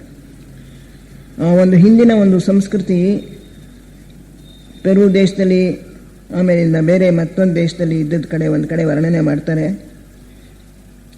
ಒಂದೊಂದು ಗ್ರಹಕ್ಕೆ ಒಂದೊಂದು ದೇವಸ್ಥಾನ ಕಟ್ಟಿದ್ರಂತೆ. ಸೂರ್ಯನಿಗೆ ಒಂದು ದೊಡ್ಡ ದೇವಸ್ಥಾನ, ಅವನ ಸುತ್ತ ನವಗ್ರಹಗಳಿಗೆ ಒಂದೊಂದು ದೇವತೆಗೆ ಒಂದೊಂದು ದೇವಸ್ಥಾನ. ಯಾರ್ಯಾರು ಯಾವ್ಯಾವ ಒಂದು ಗ್ರಹದ ಇರೋವಾಗ, ಗ್ರಹಗಳ ಶಕ್ತಿ ಪ್ರಬಲವಾಗಿರುವಾಗ ಜನ್ಮ ತಾಳಿರ್ತೀವೋ ಅಂಥವರು ಆಯಾ ಗ್ರಹದ ಪೂಜೆಯನ್ನು ವಿಶೇಷವಾಗಿ ಮಾಡಬೇಕು ಅಂಥೇಳಿ ಆ ಜ್ಯೋತಿಷ್ ಶಾಸ್ತ್ರದ ಮೇಲೇ ಆ ಜನಜೀವನವನ್ನೆಲ್ಲ ರೂಪಿತವಾಗಿದ್ದುದು. ಅದೊಂದು ಸಂಸ್ಕೃತಿ, ಆರ್ಯರದ್ದೇ ಒಂದು ಸಂಸ್ಕೃತಿ ಹಿಂದೆ ಇದ್ದದ್ದನ್ನು ವರ್ಣಿಸಿದ್ದಾರೆ ಮ್ಯಾನ್ ವೆನ್ ಸೋ ವೆನ್ ವಿದರ್ನ. ಅವರು ಯಾವಾಗಲೂ ಒಂದು ಪುಸ್ತಕ ಕೈನಲ್ಲೇ ಇಟ್ಕೊಂಡಿರ್ತಾ ಇದ್ರಂತೆ, ತಮ್ಮ ಜೋಗ್ನಲ್ಲೇನೆ ಯಾವ್ಯಾವ ಕೆಲಸ ಯಾವ್ಯಾವ ಗ್ರಹ ಚೆನ್ನಾಗಿರುವಾಗ ಮಾಡಬೇಕು. ಈಗಲೂ ಕೂಡ ನಾವು ನೋಡ್ತೀವಿ ರಾಹುಕಾಲ, ಗುಣಕಾಲ, ಇನ್ನೊಂದು ಮತ್ತೊಂದು ಅಂದ್ಕೊಂಡು. ಆದರೆ ಸ್ಪಷ್ಟವಾಗಿ ಹೇಳಿಬಿಟ್ಟಿದ್ದಾರೆ ನಮ್ಮಲ್ಲಿ ಈ ಎಲ್ಲ ಜ್ಯೋತಿಷ್ ಗ್ರಹಗಳ ಬಲ, ರಾಶಿಗಳ ಬಲ ಅಥವಾ ಆ ದೇವತೆಗಳ ಬಲ, ಈ ಎಲ್ಲಕ್ಕಿಂತಲೂ ಮೀರಿರ್ತಕ್ಕಂಥದ್ದು ಮನುಷ್ಯನ ಅಧ್ಯಾತ್ಮ ಶಕ್ತಿ. ಅದರಿಂದ ನಮ್ಮಲ್ಲಿ ಇಚ್ಛಾಶಕ್ತಿ ಪ್ರಬಲವಾಗಿದ್ದರೆ ಈ ಎಲ್ಲ ಯಾವ ಒಂದು ವ್ರತಗಳು ಪೂಜೆಗಳ ಅವಶ್ಯಕತೆಯೂ ಇಲ್ಲ. ಅದರಿಂದ ಇವುಗಳ ಅಂತರಾರ್ಥವನ್ನು ನಾವು ತಿಳಿದುಕೊಂಡು ಅದನ್ನು ಉಪಯೋಗಿಸ್ಕೋಬೇಕೇ ಹೊರತು ಇದನ್ನು ಮಾಡದೆ ಹೋದರೆ ನನಗೇನೋ ಪಾಪ ಬಂದ್ಬಿಡುತ್ತೆ, ನನಗೇನೇನಾದ್ರು ಕೆಟ್ಟದ್ದಾಗ್ಬಿಡುತ್ತೆ ಅಂತ ಹೇಳಿ ಖಂಡಿತವಾಗಿಯೂ ಕೂಡ ಭಾವಿಸಬಾರ್ದು. ಈ ನವರಾತ್ರಿಯಲ್ಲಿ ದೇವಿಯ ವಿಶೇಷವಾದ ಶಕ್ತಿ ಹರಿದು ಬರ್ತಾ ಇರುತ್ತೆ. ದುಷ್ಟ ಶಕ್ತಿಗಳು ಹೇಗೆ ಪ್ರಪಂಚದಲ್ಲಿ ಆಳ್ತಾ ಇವೆ, ಇವುಗಳನ್ನು ಹೇಗೆ ಸದೆ ಬಡಿದು ಉನ್ನತ ಮಟ್ಟದ ಶಕ್ತಿಗಳು, ಉತ್ತಮ ಶಕ್ತಿಗಳು ಇವು ಹೇಗೆ ಪ್ರಬಲವಾಗಬೇಕು ಅನ್ನೋದನ್ನು ಇದು ಸೂಚಿಸುತ್ತೆ. ಯಾವಾಗಲೂ ಕೂಡ ಒಳ್ಳೆಯದು ಕೆಟ್ಟದ್ದು ಎರಡೂ ಇರುತ್ತೆ ಈ ಪ್ರಪಂಚದಲ್ಲಿ. ಹೇಗೆ ಪ್ರಕೃತಿ ಪುರುಷ ಇರ್ತಾರೋ ಅದೇ ರೀತಿಯಲ್ಲಿ good and bad, good and evil, ಒಳ್ಳೆಯದು ಕೆಟ್ಟದ್ದು ಯಾವಾಗಲೂ ಜೊತೆ ಜೊತೆಯಲ್ಲೇ ಇರುತ್ತಂತೆ. ಯಾಕೆಂದರೆ ಮನುಷ್ಯ ಇನ್ನೂ ಕೂಡ ಅರ್ಧಂಬರ್ಧ ಬೆಳೆದಿದ್ದಾನೆ. ನಮ್ಮ ಆತ್ಮ ಇನ್ನು ಸುಮಾರಾಗಿ ಅರ್ಧ ಬೆಳೆದಿದ್ದಾನೆ ಅಂತ ಹೇಳಬೇಕು ಮಾನವ ವರ್ಗದಲ್ಲಿ. ಈಗ ತಾನೇ we have just crossed the middle point, ಮಧ್ಯ ಬಿಂದುವನ್ನು ಈಗ ತಾನೇ ನಾವು ದಾಟಿ ಬಂದಿದ್ದೇವೆ. 4ನೇ ಮಹಾವಂಶದ 4ನೇ ಉಪವಂಶದ ಮಧ್ಯಭಾಗದಲ್ಲಿ ಮಧ್ಯ ಬಿಂದುವನ್ನು ದಾಟಿದೆ. ಈಗ 5ನೇ ಉಪವಂಶ ನಡೀತಾ ಇದೆ. ಅದರಿಂದ ಅರ್ಧ ಆ ಬಿಂದು ದಾಟಿದ್ದಾಯಿತು. ಆದರೂ ಕೂಡ ಇನ್ನೂ ಅರ್ಧ ಭಾಗ ನಾವು ದಾಟಬೇಕು. ನಮ್ಮ ಮಾನವ ವರ್ಗದ ಸಂಸರಣೆ ಮುಗಿಬೇಕಾದ್ರೆ ಇನ್ನೂ 3.5 ಪ್ರದಕ್ಷಿಣೆಗಳು ನಾವು ಹಾದು ಹೋಗಬೇಕು. ಅದರಿಂದ ನಾವಿನ್ನೂ ಮಧ್ಯಬಿಂದುವಿನಲ್ಲಿರೋದ್ರಿಂದ ನಮ್ಮಲ್ಲಿ ಇನ್ನೂ ಕೂಡ ದುಷ್ಟಶಕ್ತಿಗಳೇ ಹೆಚ್ಚಾಗಿದೆ. ಈ ದುಷ್ಟಶಕ್ತಿಗಳನ್ನು ದಮನ ಮಾಡೋದಕ್ಕೆ ಸತ್ಶಕ್ತಿಗಳು ಬೇಕು. ಆ ಸತ್ಶಕ್ತಿಗಳನ್ನು ನಾವು ಈ ನವರಾತ್ರಿಯಲ್ಲಿ ಆಹ್ವಾನ ಮಾಡ್ತೇವೆ. ಕೊನೆಗೂ ಕೂಡ ಸತ್ಶಕ್ತಿಗಳೇ ಗೆಲ್ಲೋದು. ಈಗ ಅಟ್ಲಾಂಟಿಸ್ ಖಂಡದಲ್ಲಿ ದುಷ್ಟಶಕ್ತಿಗಳು ಪ್ರಬಲವಾಗ್ಬಿಟ್ಟು ಯಾವುದೋ ಒಂದು ಕಾಲದಲ್ಲಿ ಕೊನೆಗೆ ಬಂದಾಗ ಮಾಂತ್ರಿಕರು ಅಂದರೆ ಕೆಟ್ಟ ದೇವತೆಗಳನ್ನು ಆಹ್ವಾನ ಮಾಡಿ ಅವುಗಳ ಮೂಲಕ ಕೆಲಸ ಮಾಡ್ತಕ್ಕಂಥ ವಾಮಮಾರ್ಗಿಗಳು ಇವರು ಪ್ರಬಲರಾಗ್ಬಿಟ್ರು. ಅವರ ಒಂದು ಶಕ್ತಿ ಹೆಚ್ಚು ಬಂದ್ಬಿಡ್ತು. ಮನು ಇವರೆಲ್ಲ ಇದ್ರೂ ಕೂಡ ಅವರ ಶಕ್ತಿಯನ್ನು ಅವರು ಅದಕ್ಕಿಂತಲೂ ಮೀರಿರ್ತಕ್ಕಂಥ ಶಕ್ತಿನ ಈ ದುಷ್ಟ ಶಕ್ತಿಗಳು ಅಂಥ ಶಕ್ತಿಯನ್ನು ಪಡ್ಕೊಂಡ್ಬಿಟ್ರು. ಆ ರೀತಿ ಆದಾಗ ಆ ವಾಮಮಾರ್ಗಿಗಳು ಬಹಳ ದುಷ್ಟ ಆಚರಣೆಗಳನ್ನು ತಂದರು. ಕೊನೆಗೆ ಆ ಒಂದು ಖಂಡವನ್ನೇ ಮುಳುಗಿಸ್ಬೇಕಾಯಿತು. ಶ್ವೇತರ್ಷಿ ಸಂಘದವರು ಆ ಮಹಾಖಂಡವನ್ನೇ, ಅಟ್ಲಾಂಟಿಸ್ ಖಂಡವನ್ನೇ ಮುಳುಗಿಸುವಂಥ ಒಂದು ಬಹಳ ಕಡೆಯ ಘಟ್ಟದ ಒಂದು ಹಂತ, ಆ ಒಂದು ಸ್ಟೆಪ್ ಅವ್ರು ತೆಗೆದುಕೊಳ್ಬೇಕಾಯ್ತು. ಅಟ್ಲಾಂಟಿಸ್ ಖಂಡ ಮುಳುಗಿದ್ರೆ ಏನಾಯಿತು, ನಾಗರಿಕತೆ ಏನು ಮುಂದುವರಿಯದೆ ನಿಲ್ಲದಿಲ್ಲ, ತಾತ್ಕಾಲಿಕವಾಗಿ ಒಂದು ತಡೆ ಆಯಿತು. ಆ ವೇಳೆಗೆ ಮನು ಆಗಾಗಲೇ ಅಲ್ಲಿಂದ ಕೆಲವರನ್ನು ಕರ್ಕೊಂಡು ಅರೇಬಿಯಾ ದೇಶಕ್ಕೆ ಬಂದುಬಿಟ್ಟಿದ್ದ. 5ನೇ ಮಹಾವಂಶ ಪ್ರಾರಂಭ ಆಯಿತು. ಈಗ 5ನೇ ಮಹಾವಂಶ ನಡ್ಕೊಂಡು ಹೋಗ್ತಾ ಇದೆ. ನಮ್ಮ ಜನರು ಈಗ ಬಹಳ ಇನ್ನೂ ಕೀಳುಮಟ್ಟದಲ್ಲಿದ್ದಾರೆ ಅಂತಲೇ ಹೇಳಬೇಕು. ನಮ್ಮಲ್ಲಿ ಆಧ್ಯಾತ್ಮಿಕತೆ ಬಹಳ ಕೆಳಗಿನ ಮಟ್ಟಕ್ಕೆ ಬಂದ್ಬಿಟ್ಟಿದೆ. ಇದು ಮೇಲ್ಗೈ ಆಗಬೇಕು. ಈ ಪ್ರಾಪಂಚಿಕತೆಯ ಶಕ್ತಿಗಳು ಈಗಲೂ ಕೂಡ ಹೆಚ್ಚಿನ ಮಟ್ಟದಲ್ಲಿ ಪ್ರಬಲವಾಗಿವೆ. ಹಣದ ಆಸೆ, ಅಧಿಕಾರದ ಆಸೆ, ಎಷ್ಟೇ ಹಣ ಸರ್ಕಾರದವರು ಖರ್ಚು ಮಾಡಿದ್ರು ಕೂಡ ಜನರ ಪ್ರಗತಿಗೆ ಬದಲಾಗಿ ಅದು ಅಧಿಕಾರ ವರ್ಗದವರು ಮತ್ತು ರಾಜಕೀಯ ವ್ಯಕ್ತಿಗಳ ಜೋಬಿಗೆ ಹೋಗ್ತಾ ಇದೆ. ಹಣ ಎಲ್ಲ ಸ್ವಲ್ಪವೇ ಭಾಗ ಜನರ ಸೌಕರ್ಯಕ್ಕೋಸ್ಕರ ವಿನಿಮಯ ಆಗ್ತಾ ಇದೆ. ಇದೆಲ್ಲ ಹೋಗಬೇಕಾದ್ರೆ ಅಧ್ಯಾತ್ಮ ಶಕ್ತಿಗಳು ಹೆಚ್ಚು ಪ್ರಬಲವಾಗಬೇಕು. ಒಳ್ಳೆಯ ಶಕ್ತಿಗಳು, ಸತ್ಶಕ್ತಿಗಳು ಪ್ರಬಲವಾಗಬೇಕು. ಆ ಸತ್ಶಕ್ತಿಗಳನ್ನು ಪ್ರಬಲ ಮಾಡೋದಕ್ಕೋಸ್ಕರ ಇಂಥ ನವರಾತ್ರಿ, ದೀಪಾವಳಿ ಇದನ್ನೆಲ್ಲ ನಾವು ಆಚರಿಸುವಾಗ ಆ ಸತ್ಶಕ್ತಿಗಳ ಪ್ರಾಬಲ್ಯಕ್ಕೋಸ್ಕರ ನಾವು ಪ್ರಾರ್ಥನೆ ಮಾಡಬೇಕು. ಕೊನೆಗೂ ಸತ್ಶಕ್ತಿಗಳಿಗೆ ಗೆಲುವಾಗೋದು. ಆದರೆ ತಾತ್ಕಾಲಿಕವಾಗಿ ದುಷ್ಟಶಕ್ತಿಗಳು ಮೇಲ್ಗೈ ಆಗಬಹುದು. ಅಂಥ ಸಂದರ್ಭದಲ್ಲಿ ಭಗವಂತ ಅವತಾರ ಮಾಡಿ ಆ ದುಷ್ಟಶಕ್ತಿಗಳನ್ನು ನಿರ್ನಾಮ ಮಾಡೋದಕ್ಕೆ ಪ್ರಯತ್ನಿಸ್ತಾನೆ. ಶ್ರೀಕೃಷ್ಣನಾಗಿ ಅವತರಿಸಿ ಆಗ ಭಾರತ ಮಹಾಯುದ್ಧ ನಡೆದು ಅದರಲ್ಲಿ ದುಷ್ಟರಾದ ಕೌರವರ ಸಂಹಾರ ಆಯಿತು. ಶಿಷ್ಟರಾದ ಪಾಂಡವರ ಒಂದು ಪರಿಪಾಲನೆಯನ್ನು ಮಾಡಿದ. ನಾಗರಿಕತೆಯೆಲ್ಲ ಹೆಚ್ಚು ಕಡಿಮೆ ನಿರ್ನಾಮವಾಗೋಯ್ತು. ಪುನಃ ಹೊಸದಾಗಿ ಪ್ರಾರಂಭ ಆಗಬೇಕಾಯಿತು. ಕಂಸ, ಜರಾಸಂಧ ಇತ್ಯಾದಿ ದುಷ್ಟ ವ್ಯಕ್ತಿಗಳನ್ನು ಕೃಷ್ಣ ಸಂಹಾರ ಮಾಡಬೇಕಾಯಿತು. ಅದೇ ರೀತಿಯಲ್ಲಿ ಈಗ ಪ್ರಪಂಚದಲ್ಲಿ ಆಮೇಲೆ ಮಹಾಯುದ್ಧ, 2ನೇ ಮಹಾಯುದ್ಧ ಕಾಲದಲ್ಲಿ ಮುಸೋಲಿನಿ ಮತ್ತು ಹಿಟ್ಲರ್ ಇವರು ಆ ದುಷ್ಟಶಕ್ತಿಗಳ ಪ್ರತೀಕಗಳಾಗಿದ್ದರು. ಅವರ ಮೂಲಕ ಆ ದುಷ್ಟಶಕ್ತಿಗಳು ಬಹಳ ಹೆಚ್ಚಿನ ಪ್ರಮಾಣದಲ್ಲಿ ಕೆಲಸ ಮಾಡಿದ್ರು. ಕೊನೆಗೆ ಮಹಾಯುದ್ಧ ನಡೀಬೇಕಾಯಿತು. ಮಹಾಯುದ್ಧದಲ್ಲಿ ಇಂಗ್ಲೆಂಡ್, ಅಮೆರಿಕ ಈ ಸತ್ಶಕ್ತಿಗಳ ಅವರ ಪ್ರತೀಕವಾಗಿರ್ತಕ್ಕಂಥ ದೇಶಗಳು ಒಂದು ಘಟ್ಟದಲ್ಲಿ ಸೋತು ಹೋಗುತ್ತೇನೋ ಅನ್ನೋ ಹಾಗಿದ್ರು ಕೂಡ ಕೊನೆಗೆ ಅವೇ ಗೆದ್ದವು. ಹೀಗೆ ಸತ್ಶಕ್ತಿಗಳ ಪ್ರಾಬಲ್ಯಕ್ಕೋಸ್ಕರ ಭಗವಂತ ಕೆಲಸ ಮಾಡ್ತಾನೆ. ಅಗತ್ಯವಿದ್ದರೆ ಅವತಾರ ಮಾಡ್ತಾನೆ. ಸ್ವತಃ ದುಷ್ಟಶಕ್ತಿ ಕಡಿಮೆ ಆಗುತ್ತವೆ ಮತ್ತು ಅವರು ಸತ್ಪ್ರಜೆಗಳಾಗ್ತಾರೆ. ಆದ್ದರಿಂದ ಈ ಎಲ್ಲ ಹಬ್ಬಗಳಲ್ಲಿ ನಾವು ಅವುಗಳಲ್ಲೂ ಕೂಡ ಸಾಂಕೇತಿಕವಾಗಿವೆ. ಆ ಸಾಂಕೇತಿಕವಾಗಿರ್ತಕ್ಕಂಥ ಹಬ್ಬಗಳ ಅರ್ಥವನ್ನು ನಾವು ತಿಳ್ಕೊಂಡು ಅವುಗಳ ಅಂತರಾರ್ಥಕ್ಕೆ ನಾವು ಹೆಚ್ಚು ಪ್ರಾಶಸ್ತ್ಯವನ್ನು ಕೊಡಬೇಕೆ ಹೊರತು ಹೊರಗಿನ ಆಚರಣೆಗಳು ಅವು ಅಷ್ಟು ಮುಖ್ಯವಲ್ಲ ಅನ್ನೋದನ್ನು ನಾವು ತಿಳ್ಕೊಬೇಕು. ನಮ್ಮ ಎಲ್ಲ ದೇವರುಗಳಿಗೂ ಕೂಡ ಆ ವಿಗ್ರಹಗಳನ್ನು ನಾವು ನೋಡಿದ್ರೆ ಅವು ಕೆಲವು ಆಯುಧಗಳನ್ನು ಅಥವಾ ಕೆಲವು ಬೇರೆ ಬೇರೆ ಸಲಕರಣೆಗಳನ್ನ ಇಟ್ಕೊಂಡಿರೋದನ್ನು ನಾವು ನೋಡ್ತೇವೆ. ಅವು ಎಲ್ಲ ಕೂಡ ಸಾಂಕೇತಿಕವಾಗಿರ್ತಕ್ಕಂಥದ್ದು. ಉದಾಹರಣೆಗೆ ವಿಷ್ಣುವಿಗೆ ಏನೇನು ಹಿಡ್ಕೊಂಡಿರ್ತಾನೆ ಅವನು? 4 ಕೈನಲ್ಲಿ ಶಂಖ, ಚಕ್ರ, ಗದೆ, ಪದ್ಮ 4 ಹಿಡ್ಕೊಂಡಿರ್ತಾನೆ. ಅದು ಏನು ತೋರಿಸುತ್ತೆ? ಶಂಖ ಅದು ಈ ಪ್ರಪಂಚ, ಈ ಸೃಷ್ಟಿ ಹೇಗೆ ಪ್ರಾರಂಭ ಆಯಿತು? ಸೃಷ್ಟಿಯೆಲ್ಲವೂ ಕೂಡ ಓಂಕಾರದಿಂದ ಪ್ರಾರಂಭ ಆಯಿತು. ನಾದ, ಶಬ್ದ, ಆ ನಾದದಿಂದ ಪ್ರಾರಂಭ ಆಯಿತು. ಆ ನಾದದಿಂದಲೇ ಕೊನೆಗೆ ಸಂಹಾರವಾಗೋದು ಕೂಡ ಅಷ್ಟೇ. ಕೊನೆಗೆ ನಾದದಿಂದಲೇ ಸೃಷ್ಟಿ ಮುಗಿಯೋದು ಕೂಡ. ಈ ನಾದ ಹೇಗೆ? ಓಂಕಾರದ ನಾದದಿಂದ ಸೃಷ್ಟಿಯೆಲ್ಲ ಪ್ರಾರಂಭ ಆಯಿತು ಅಂತಾರೆ. ಆ ಊಮ ತ್ಯಾಗರಾಜರು ಅವರ ಮೋಕ್ಷ ಮುಗಲದ ಅನ್ನೋ ಕೀರ್ತನೆಯಲ್ಲಿ ಹೇಳ್ತಾರೆ, ಈ ಆವೂಮ ಓಂಕಾರದಲ್ಲೇನೆ 7 ಸ್ವರಗಳು ಇದೆ, ಸಂಗೀತದ 7 ಸ್ವರಗಳು ಅಡಕವಾಗಿವೆ ಅಂತ ಹೇಳಿ. ಈ ಒಂದು ಓಂಕಾರದಿಂದ ಪ್ರಾರಂಭ ಆದಂಥ ಈ ಸೃಷ್ಟಿ ಅದು ನಡ್ಕೊಂಡು ಹೋಗ್ತಾ ಇದೆ. ಆ ಸ್ಪಂದಗಳಿಂದೇನೆ ಪ್ರಪಂಚ ಎಲ್ಲ ನಡ್ಕೊಂಡು ಹೋಗ್ತಾ ಇದೆ. ಅದರಿಂದ ಈ ಸ್ಪಂದದ ಒಂದು ಆ ಶಂಖ ಅದನ್ನು ಊದಿದಾಗ ಅದರೊಳಗಿರ್ತಕ್ಕಂಥ ಶಬ್ದ ಓಂಕಾರವನ್ನು ಹೋದತ್ತೆ ಅಂತ ಹೇಳ್ತಾರೆ. ಅದರ ಪ್ರತಿಧ್ವನಿ ಕೇಳಿಸ್ತಾನೇ ಇರುತ್ತಂತೆ. ಶಂಖನ ನಾವು ಕಿವಿಲಿ ಇಟ್ಕೊಂಡು ಕೇಳಿದ್ರು ಆ ಓಂಕಾರ ಪ್ರತಿಧ್ವನಿಸ್ತಾನೇ ಇರುತ್ತೆ ಅದರೊಳಗಡೆ ಎಷ್ಟೋ ಹೊತ್ತು ಅಂತಾರೆ. ಅಂದರೆ ಈ ಪ್ರಪಂಚವೆಲ್ಲ ಸೃಷ್ಟಿ ಹೇಗೆ ಆಯಿತು ಅನ್ನೋದನ್ನು ಆ ಶಂಖ ನಾದದಿಂದ ಪ್ರಪಂಚ ಸೃಷ್ಟಿ ಆಯಿತು ಅನ್ನೋದನ್ನು ಶಂಖ ಸೂಚಿಸುತ್ತೆ. ಚಕ್ರ ಅನ್ನೋದು ಜೀವನನ್ನ ಜೀವ ಆತ್ಮ, ನಮ್ಮ ಆತ್ಮನನ್ನು ಪ್ರತಿನಿಧಿಸುತ್ತಂತೆ. ಒಂದು ದೃಷ್ಟಿಯಲ್ಲಿ ಅದು ಆತ್ಮನನ್ನು ಪ್ರತಿನಿಧಿಸುತ್ತೆ. ಅಂದರೆ ಹೇಗೆ ಈ ಜೀವ ಸದಾ ನಡ್ಕೊಂಡು ಹೋಗ್ತಾ ಇರುತ್ತೆ, ಈ ಒಂದು ಸಂಸರಣೆ ಅನ್ನೋದು ಹೇಗೆ ನಡ್ಕೊಂಡು ಹೋಗ್ತಾ ಇರುತ್ತೆ, ಕಾಲ ಚಕ್ರ ಹಿಂಗೆ ತಿರುಗ್ತಾ ಇರುತ್ತೆ, ಕಾಲಚಕ್ರ ತಿರುಗ್ತಾ ಇರುತ್ತೆ ಅನ್ನೋದನ್ನು ಅದು ಸೂಚಿಸುತ್ತೆ. ಚಕ್ರವನ್ನು ಕಂಸನನ್ನು ವಧಿಸೋದಕ್ಕೆ ಶ್ರೀಕೃಷ್ಣ ಉಪಯೋಗಿಸ್ತಾ, ಶಿಶುಪಾಲನನ್ನು ವಧಿಸೋದಕ್ಕೂ ಕೂಡ ಚಕ್ರವನ್ನು ಉಪಯೋಗಿಸ್ತಾನೆ. ಹೀಗೆ ದುಷ್ಟ ಸಂಹಾರಕ್ಕೂ ಕೂಡ ಆ ಚಕ್ರವನ್ನು ಭಗವಂತ ಉಪಯೋಗಿಸ್ತಾನೆ. ಅದನ್ನು ಸೂಚಿಸುತ್ತೆ. ಕಾಲಚಕ್ರವನ್ನು ಸೂಚಿಸುತ್ತೆ, ಜೊತೆಗೆ ದುಷ್ಟ ಸಂಹಾರಕ್ಕೆ ಅದು ಆಯುಧ. ಗದೆನೂ ಅಷ್ಟೇ ದುಷ್ಟ ಸಂಹಾರ ಮಾಡ್ತಕ್ಕಂಥ ಆಯುಧ.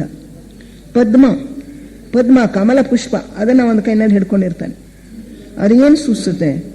ಈ ಕಮಲಕ್ಕೆ ಆಧ್ಯಾತ್ಮಿಕವಾಗಿ ಬಹಳ ಸಾಂಕೇತಿಕ ಅರ್ಥ ಇದೆ. ಕಮಲ ಪುಷ್ಪ ನೋಡೋದಕ್ಕೆ ಬಹು ಸುಂದರ. ಅದರ ಒಂದು ಬಣ್ಣವೂ ಕೂಡ ತಿಳಿ ಗುಲಾಬಿ ಬಣ್ಣ, ಪ್ರೇಮವನ್ನು ಸೂಚಿಸುತ್ತೆ. ಆಮೇಲಿಂದ ಅದರ ಆಕಾರ ಬಹಳ ಬಹಳ ಸುಂದರವಾಗಿರ್ತಕ್ಕಂಥ ಆಕಾರ. ಅದರ ದಳಗಳು ವಿಶಿಷ್ಟ ರೀತಿಯಲ್ಲಿ ಜೋಡಣೆಯಾಗಿವೆ. ಕಮಲ ಹುಟ್ಟೋದು ಕೆಸರಿನ ನೀರಿನಲ್ಲಿ. ಆ ಕೆಸರು ನೀರಿನಲ್ಲಿ ಅದರ ರೂಟ್ಸ್ ಅಥವಾ ಅದರ ಬೇರುಗಳು ಕೆಸರಿನಲ್ಲಿವೆ. ಅನಂತರ ಅದು ನೀರಿನ ಮೇಲ್ಭಾಗದಲ್ಲಿ ನೀರಿನಲ್ಲಿ ಇರುತ್ತೆ. ಆಮೇಲೆ ಮೇಲ್ಗಡೆ ಗಾಳಿಯಲ್ಲಿ ಬಂದು ಅರಳುತ್ತೆ. ಯಾವಾಗ ಅರಳೋದು? ಸೂರ್ಯನ ಉದಯ ಆದಾಗ ಕಮಲ ಪುಷ್ಪ ಅರಳುತ್ತೆ. ಆಮೇಲೆ ದಿನವೆಲ್ಲ ಸೂರ್ಯ ಯಾವ ಕಡೆಗೆ ತಿರುಗ್ತಾನೆ ಅದರ ಜೊತೆಗೆ ಆ ಕಮಲ ಪುಷ್ಪನು ಆ ಸೂರ್ಯನ ಕಡೆಗೆ ಅಭಿಮುಖವಾಗಿ ತಿರುಗ್ತಾ ಇರುತ್ತೆ. ಇದು ಜೀವ ಹೇಗೆ ಸದಾ ದೇವನ ಕಡೆ ತಿರುಗಿರ್ತಾನೆ ಅನ್ನೋದನ್ನು ಸೂಚಿಸುತ್ತೆ. ಕಮಲ ಪುಷ್ಪ ನಮ್ಮ ಸೋಲ್ ಅಥವಾ ನಮ್ಮ ಆತ್ಮವನ್ನು ಪ್ರತಿಬಿಂಬಿಸುತ್ತೆ. ಅದಕ್ಕೆ ಪ್ರತೀಕ. ನಮ್ಮ ಸೋಲ್ ಹೇಗಿದೆ? ಕೆಸರಿನಲ್ಲಿದೆ. ನಮ್ಮ ಈಗಿರ್ತಕ್ಕಂಥ ಪರ್ಸನಾಲಿಟಿ, ನಮ್ಮ ದೇಹಾತ್ಮನ ಬೇರುಗಳು ಎಲ್ಲಿವೆ? ಕೆಸರಿನಲ್ಲಿ ಹೂತ್ಕೊಂಡಿವೆ. ಬಹಳ ಮಲಿನವಾಗಿದೆ ನಮ್ಮ ದೇಹಾತ್ಮ. ಕೆಟ್ಟ ಭಾವನೆಗಳು, ಕೆಟ್ಟ ಯೋಚನೆಗಳು, ಸ್ವಾರ್ಥತೆ, ಅಹಂಕಾರ, ಇನ್ನೂ ಹೆಚ್ಚು ಬೇಕು ಅನ್ನೋ ಒಂದು ದುರಾಸೆ, ಇದರಲ್ಲಿ ಮುಳುಗೋಗ್ಬಿಟ್ಟಿದ್ದೇವೆ. ಕೆಸರು, ಆ ಕೆಸರಿನಲ್ಲಿ ನಮ್ಮ ಪರ್ಸನಾಲಿಟಿ ಅಥವಾ ನಮ್ಮ ದೇಹಾತ್ಮ ಕೆಸರಿನಲ್ಲಿದೆ. ಆದರೆ ಮಧ್ಯದಲ್ಲಿ ನೀರು ಬರುತ್ತೆ. ನೀರು ಬಂದಾಗ ಅದೇನು ಸೂಚಿಸುತ್ತೆ? ನಮ್ಮ ಪರ್ಸನಾಲಿಟಿ, ನಮ್ಮ ಈಗೋ, ನಮ್ಮ ಜೀವಾತ್ಮ, ಅವನ ಒಂದು ಪರಿಣಾಮ ಅದರ ಮೇಲೆ ಆಗ್ತಾ ಇರುತ್ತೆ. ಆಮೇಲೆ ಇನ್ನು ಗಾಳಿಗೆ ತೆಕ್ಕೊಂಡಿರುತ್ತೆ ಪುಷ್ಪ. ವಾಯು ಒಂದು ತತ್ವ, ವಾಯು ತತ್ವ ಬುದ್ಧಿ ತತ್ವ. ಆ ಬುದ್ಧಿ ತತ್ವಕ್ಕೆ ನಮ್ಮ ಜೀವಾತ್ಮ ಹೋಗೊಡ್ತಾನೆ, ಅವನ ಪ್ರಜ್ಞೆ ಅಲ್ಲಿದೆ. ಹೀಗೆ ನಮ್ಮ ಜೀವ ಕೆಳಗಿನ ಮಟ್ಟದಲ್ಲಿ ಇದ್ರೂ ಕೂಡ, ದೇಹಾತ್ಮ ಬಹಳ ಮಲಿನವಾಗಿದ್ರೂ ಕೂಡ ಅವನ ಜೀವಾತ್ಮ ಪರಿಶುದ್ಧವಾಗಿದೆ. ಮತ್ತು ಜೀವಾತ್ಮ ಸದಾ ಪರಮಾತ್ಮನ ಕಡೆಗೆ ತಿರುಗಿದಾನೆ.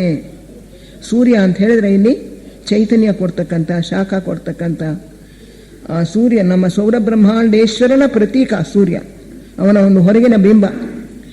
ಅದರಿಂದ ನಮ್ಮ ಆತ್ಮ ಸದಾ ಆ ಭಗವಂತನ ಕಡೆಗೆ ತಿರುಗಿದಾನೆ.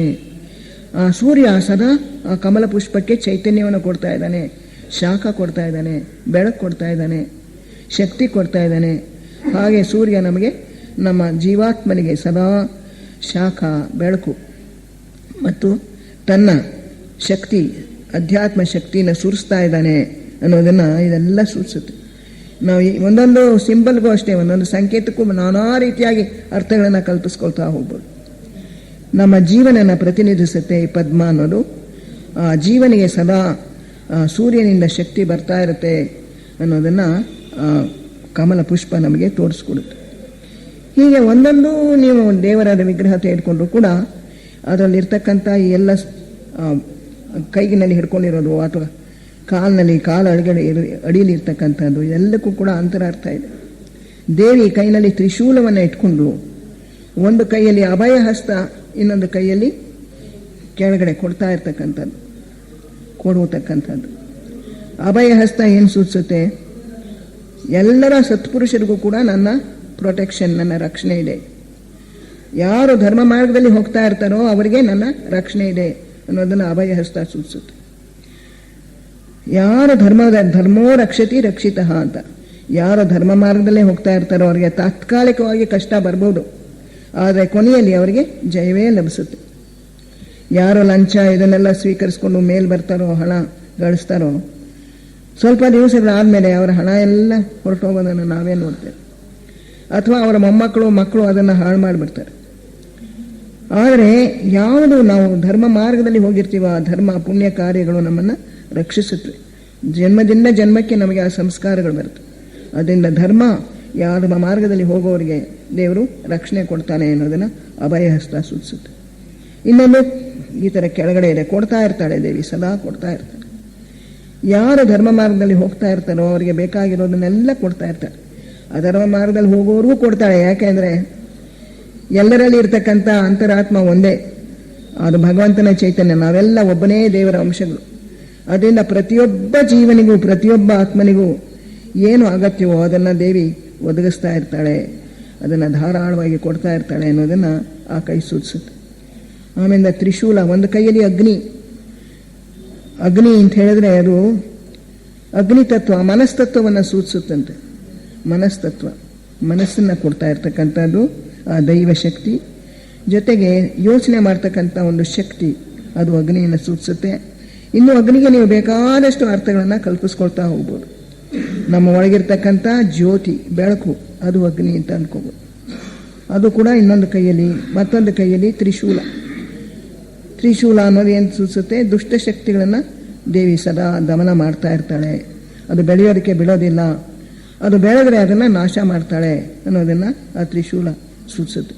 ಹೀಗೆ ಒಂದೊಂದು ಸಿಂಬಲ್ ಅವಳ ದೇವತೆಗಳ ವಿಗ್ರಹಗಳಲ್ಲಿ ಇರ್ತಕ್ಕಂಥ, ಅವ್ರ ಕೈನಲ್ಲಿರ್ತಕ್ಕಂಥ ಎಲ್ಲ ಸಂಕೇತಗಳಿಗೆ, ಎಲ್ಲ ಇರ್ತಕ್ಕಂಥ ಆಯುಧಗಳು ಅಥವಾ ಉಪಕರಣಗಳು, ಅವ್ರು ಏನು ಕೈಯಲ್ಲಿ ಹಿಡ್ಕೊಂಡಿರ್ತಾರೋ ಇದೆಲ್ಲದಕ್ಕೂ ಕೂಡ ಒಂದೊಂದು ಅಂತರಾರ್ಥ ಇದೆ. ಈ ಅಂತರಾರ್ಥವನ್ನು ನಾವು ತಿಳ್ಕೊಂಡು ಧ್ಯಾನ ಮಾಡುವಾಗ ಅಂತರಾರ್ಥದ ಮೇಲೆ ನಮ್ಮ ಗಮನವನ್ನು ಹರಿಸಬೇಕು. ಆ ರೂಪವನ್ನು ನಮಗೆ ಎಷ್ಟೋ ಸಲ ನಿಲ್ಲಿಸ್ಕೊಂಡು ಧ್ಯಾನ ಮಾಡೋದು ಕಷ್ಟ. ಯಾವ ಒಂದು ವಿಗ್ರಹದ ರೂಪವನ್ನು ಕೂಡ ಪೂರ್ತಿ ಕಲ್ಪನೆ ಮಾಡಿಕೊಂಡು ಮನಸ್ಸಿನಲ್ಲಿ ನಿಲ್ಲಿಸ್ಕೊಳ್ಳೋದು ಕಷ್ಟ. ಆದರೆ ಅದರ ಅಂತರಾರ್ಥದ ಮೇಲೆ ನಾವು ಗಮನ ಕೊಡಬೇಕು. ಆ ರೂಪ ನನ್ನಲ್ಲಿ ನಿಲ್ತಾ ಇಲ್ಲ, ಹೊರಟೋಗ್ತಾ ಇದೆ ಅಂದರೆ ಪರವಾಗಿಲ್ಲ, ರೂಪ ಹೊರಟೋದ್ರೆ ಹೋಗಲಿ. ಆ ಅಂತರಾರ್ಥದ ಮೇಲೆ ಗಮನ ಇಟ್ಕೊಂಡು ನಾವು ಜಪ ಮಾಡಬೇಕು ಅಥವಾ ಧ್ಯಾನ ಮಾಡಬೇಕು. ಜಪ, ಧ್ಯಾನ, ಮಂತ್ರಗಳನ್ನು ಉಚ್ಚಾರಣೆ ಮಾಡೋದು, ಜಪ ಮಾಡೋದು, ಇದರೊಳಗೆಲ್ಲ ಬಹಳ ಶಕ್ತಿ ಇದೆ. ಒಂದೊಂದು ಅಕ್ಷರದಲ್ಲಿಯೂ ಕೂಡ ಶಕ್ತಿ ಅಡಗಿದೆ. ಒಂದೊಂದು ಅಕ್ಷರಕ್ಕೂ ಕೂಡ ಒಂದು ಬೇಕಾದಷ್ಟು ಅಧ್ಯಾತ್ಮ ಶಕ್ತಿ ಇದೆ, ಎಲ್ಲ ರೀತಿಯಾದಂಥ ಶಕ್ತಿಗಳು ಇದೆ. ಸೌಂಡ್, ಶಬ್ದ, ಆ ಒಂದು ಮಂತ್ರದಲ್ಲಿ ಒಂದೊಂದು ಅಕ್ಷರವೂ ಕೂಡ ತನ್ನ ಬೇರನ್ನು it is there in the ಆತ್ಮಿಕ್ ವರ್ಲ್ಡ್ ಅಂತ ಹೇಳ್ಬೋದು. ಆತ್ಮನೂ ಅಲ್ಲ, ಆದಿಲೋಕದಿಂದ ಬರುತ್ತೆ ಸ್ಪಂದಗಳು. ಆದಿಲೋಕ, ಅನುಪಾದಕ ಲೋಕ, ಬುದ್ಧಿಲೋಕ, ಮನೋಲೋಕ, ಕಾಮಲೋಕ, ಭೂಲೋಕ, ಹೀಗೆ ಎಲ್ಲ ಲೋಕಗಳಲ್ಲಿಯೂ ಕೂಡ ಸ್ಪಂದಗಳು ಅದರ ಕೌಂಟರ್ ಪಾರ್ಟ್ಸ್. ಅಂದರೆ ಕೆಳಗಿನ ಸಾ, ಮೇಲಿನ ಸಾ, ಸರಿಗಮ ಪದ ನೀ ಸ, ಹಾಗೆ ಹೇಳುವಾಗೆ ಕೆಳಗಿನ ಸಾಗು ಮೇಲಿನ ಸಾಗು ಫ್ರೀಕ್ವೆನ್ಸಿ, ಅದರ ಸ್ಪಂದ ವೇಗದಲ್ಲಿ ಒಂದು ಸಂಬಂಧ ಇದೆ. ಹಾಗೆ ನಮ್ಮ ಭೂಲೋಕದಲ್ಲಿ ಉತ್ಪತ್ತಿ ಆಗತಕ್ಕಂಥ ಶಬ್ದಗಳ ಸ್ಪಂದಗಳು ಅದೇ ರೀತಿಯಾದಂಥ ಸ್ಪಂದಗಳನ್ನು, ಅನುರೂಪವಾಗಿರೋ ಸ್ಪಂದಗಳನ್ನು ಎಲ್ಲ ಸೂಕ್ಷ್ಮ ಲೋಕಗಳಲ್ಲಿಯೂ ಸೃಷ್ಟಿ ಮಾಡುತ್ತೆ. ಆದಿ ಲೋಕದವರೆಗೂ ಆ ಸ್ಪಂದಗಳು ಹೋಗುತ್ತಂತೆ, ನಾವು ನಿಜವಾಗಿಯೂ ಸರಿಯಾಗಿ ಉಚ್ಚಾರ ಮಾಡಿದೆ. ಅದರಿಂದ ಈ ಅಕ್ಷರಕ್ಕೆ ಬಹಳ ಪ್ರಾಧಾನ್ಯ ಇದೆ, ಶಬ್ದಕ್ಕೆ ಪ್ರಾಧಾನ್ಯ ಇದೆ. ಅಕ್ಷರಗಳನ್ನು ಒಂದು ಯೋಗ ದೃಷ್ಟಿಯಿಂದ ನೋಡಿ ಸರಿಯಾದ ರೀತಿಯಲ್ಲಿ ಜೋಡಣೆ ಮಾಡಿ ಮಂತ್ರಗಳನ್ನು ರಚಿಸಿರ್ತಾರೆ. ಅದರಿಂದ ಜಪ ಮಾಡಿದಾಗ, ಮಂತ್ರಗಳನ್ನು ಹೇಳಿದಾಗ ದೇವತೆಗಳ ಶಕ್ತಿಗಳು ಮಾತ್ರವೇ ಅಲ್ಲ, ನಮಗೆ ಈ ಸ್ಪಂದಗಳು ಮೇಲಿನ ಊರ್ಧ್ವ ಲೋಕದಿಂದ ಸ್ಪಂದಗಳು ಬಂದು ನಮಗೆ ಸಹಾಯ ಮಾಡುತ್ತವೆ. ನಾವು ಬರೀ ನೀರಿನಲ್ಲಿ ಸ್ನಾನ ಮಾಡಿದ್ರೆ ಮೈ ಪೂರ್ತಿ ಕೊಳೆ ಹೋಗಲ್ಲ, ಆದರೆ ಸೋಪ್ ಹಾಕ್ಕೊಂಡು ಸ್ನಾನ ಮಾಡಿದ್ರೆ ಚೆನ್ನಾಗಿ ಕೊಳೆಗಳೆಲ್ಲ ಹೋಗುತ್ತೆ. ಹಾಗೆ ಈ ಮಂತ್ರಗಳು ಇವನ್ನೆಲ್ಲ ನಾವು ಸರಿಯಾಗಿ ಉಚ್ಚಾರಣೆ ಮಾಡಿಕೊಂಡು ಪೂಜೆ ಮಾಡಿದಾಗ ಆ ಅಕ್ಷರಗಳು, ಮಂತ್ರಗಳು, ಆ ದೇವತೆಗಳ ಒಂದು ಸ್ಪಂದಗಳು, ಅವರ ಅನುಗ್ರಹ ಶಕ್ತಿ, ಆ ಮಂತ್ರಗಳ ಒಂದು ಸ್ಪಂದ, ಇವೆಲ್ಲವೂ ಕೂಡ ನಮ್ಮ ಎಲ್ಲ ದೇಹಗಳನ್ನು ಕೂಡ ಶುದ್ಧಿ ಮಾಡೋದಕ್ಕೆ ಸಹಾಯ ಮಾಡುತ್ತವೆ. ಅದರಿಂದ ಪೂಜೆಗಳು ಸರಿಯಾದ ರೀತಿಯಲ್ಲಿ ನಾವು ಮಾಡಿದ್ರೆ ಬಹಳ ಪ್ರಯೋಜನಕಾರಿ. ಹಬ್ಬಗಳನ್ನು ಅಂತರಾರ್ಥ ತಿಳ್ಕೊಂಡು ಆಚರಿಸಬೇಕು. ಅದೇ ರೀತಿ ಉಪನಯನ, ವಿವಾಹ, ಇವೆಲ್ಲವೂ ಸಂಸ್ಕಾರಗಳು, ಅಲ್ಲಿಯೂ ಕೂಡ ದೇವತೆಗಳ ಒಂದು ಸಹಕಾರ ನಮಗೆ ಸಿಗತ್ತೆ. ಆದರೆ ಬಾಹ್ಯ ಆಚರಣೆಗಳು ಮುಖ್ಯ ಅಲ್ಲ. ಆ ಸಪ್ತಪದಿಯನ್ನು ಮಾಡುವಾಗ ವಧೂವರರ 7 ದೇಹಗಳು ಕೂಡ ಪರಸ್ಪರ ಸಾಮರಸ್ಯಕ್ಕೆ ಬರುತ್ತವೆ ಅಂತೇಳಿ ಆ ಮಂತ್ರಗಳನ್ನು ರಚಿಸಿದ್ದಾರೆ. ಇವುಗಳ ಅಂತರಾರ್ಥವನ್ನು ತಿಳ್ಕೊಂಡು ನಾವು ಈ ಆಚರಣೆಗಳನ್ನು ಆಚರಿಸಬೇಕು. ಹೊರಗಿನ ಆಡಂಬರಗಳಿಗೆ ಪ್ರಾಶಸ್ತ್ಯ ಕೊಡಬಾರ್ದು. ಹೆಚ್ಚು ದುಡ್ಡು ಖರ್ಚು ಮಾಡಬೇಕಾಗಿಲ್ಲ. ಉಪನಯನಕ್ಕಾಗಲಿ ವಿವಾಹಕ್ಕಾಗಲಿ ಕೆಲವೇ ಸ್ವಲ್ಪ ದುಡ್ಡಿನಲ್ಲಿ ಇದನ್ನೆಲ್ಲ ಸಂಸ್ಕಾರಗಳನ್ನು ಮಾಡ್ಬೋದು. ನಾವು ಆ ರೀತಿ ಸರಳವಾಗಿ ಈ ಸಂಸ್ಕಾರಗಳನ್ನು ಮಾಡ್ತು ಅಂತ ಹೇಳಿದ್ರೆ ಸಮಾಜಕ್ಕೂ ಕೂಡ ಒಂದು ಮೇಲ್ಪಂಕ್ತಿಯಾಗತ್ತೆ. ಅದರಿಂದ ದೇವತೆಗಳಿಗೂ ಮನುಷ್ಯರಿಗೂ ಸಹಕಾರವನ್ನು ಕಲ್ಪಿಸೋದಕ್ಕೆ, ದೇವತೆಗಳ ಶಕ್ತಿಯನ್ನು ವಿಶೇಷ ಪ್ರಮಾಣದಲ್ಲಿ ಆಕರ್ಷಿಸೋದಕ್ಕೆ ಈ ಹಬ್ಬ ಹರಿದಿನಗಳನ್ನು ಏರ್ಪಡಿಸಿದ್ದಾರೆ. ಇವುಗಳನ್ನು ನಾವು ಸರಿಯಾದ ರೀತಿಯಲ್ಲಿ ಪ್ರಯೋಜನ ಪಡ್ಕೊಂಡು ಪ್ರಪಂಚಕ್ಕೆಲ್ಲ ಹೆಚ್ಚು ಒಳ್ಳೆಯ ಶಕ್ತಿಗಳು ಬರೋದಕ್ಕೆ ನಾವು ನಾಲೆಗಳಾಗೋಣ. ಪ್ರಪಂಚದಲ್ಲಿ ಎಲ್ಲ ಕಡೆಯೂ ಕೂಡ ಈ ನವರಾತ್ರಿಯ ದಿನಗಳಲ್ಲಿ ಆ ದೇವಿಯ ಶಕ್ತಿ ವಿಶೇಷ ಪ್ರಮಾಣದಲ್ಲಿ ಹರಿಯಲಿ. ದುಷ್ಟಶಕ್ತಿಗಳು ನಿರ್ನಾಮವಾಗಲಿ, ಸತ್ಶಕ್ತಿಗಳು ಪ್ರಬಲವಾಗಲಿ. ಪ್ರಪಂಚದಲ್ಲಿರ್ತಕ್ಕಂಥ, ಪ್ರಪಂಚಕ್ಕೆ ಒಳ್ಳೆಯದು ಮಾಡಬೇಕು ಅಂಥೇಳಿ ಯಾವ ಮಹರ್ಷಿಗಳು ಕೆಲಸ ಮಾಡ್ತಾ ಇದ್ದಾರೋ ಅವರಿಗೆ ನಾವು ಕೂಡ ಕಿಂಕರರಾಗಿದ್ದುಕೊಂಡು ಈ ಸತ್ಶಕ್ತಿಗಳು ಹೆಚ್ಚಿನ ಪ್ರಮಾಣದಲ್ಲಿ ಪ್ರಪಂಚದಲ್ಲಿ ಹರಿಯಲಿ ಅಂಥೇಳಿ ಅದಕ್ಕೆ ನಾಲೆಗಳಾಗೋಣ. ಅಂತಹ ಒಂದು ಸತ್ಸಂಕಲ್ಪವನ್ನು ಇಟ್ಕೊಂಡು ಈ ಪೂಜೆಗಳನ್ನು ಮಾಡೋಣ.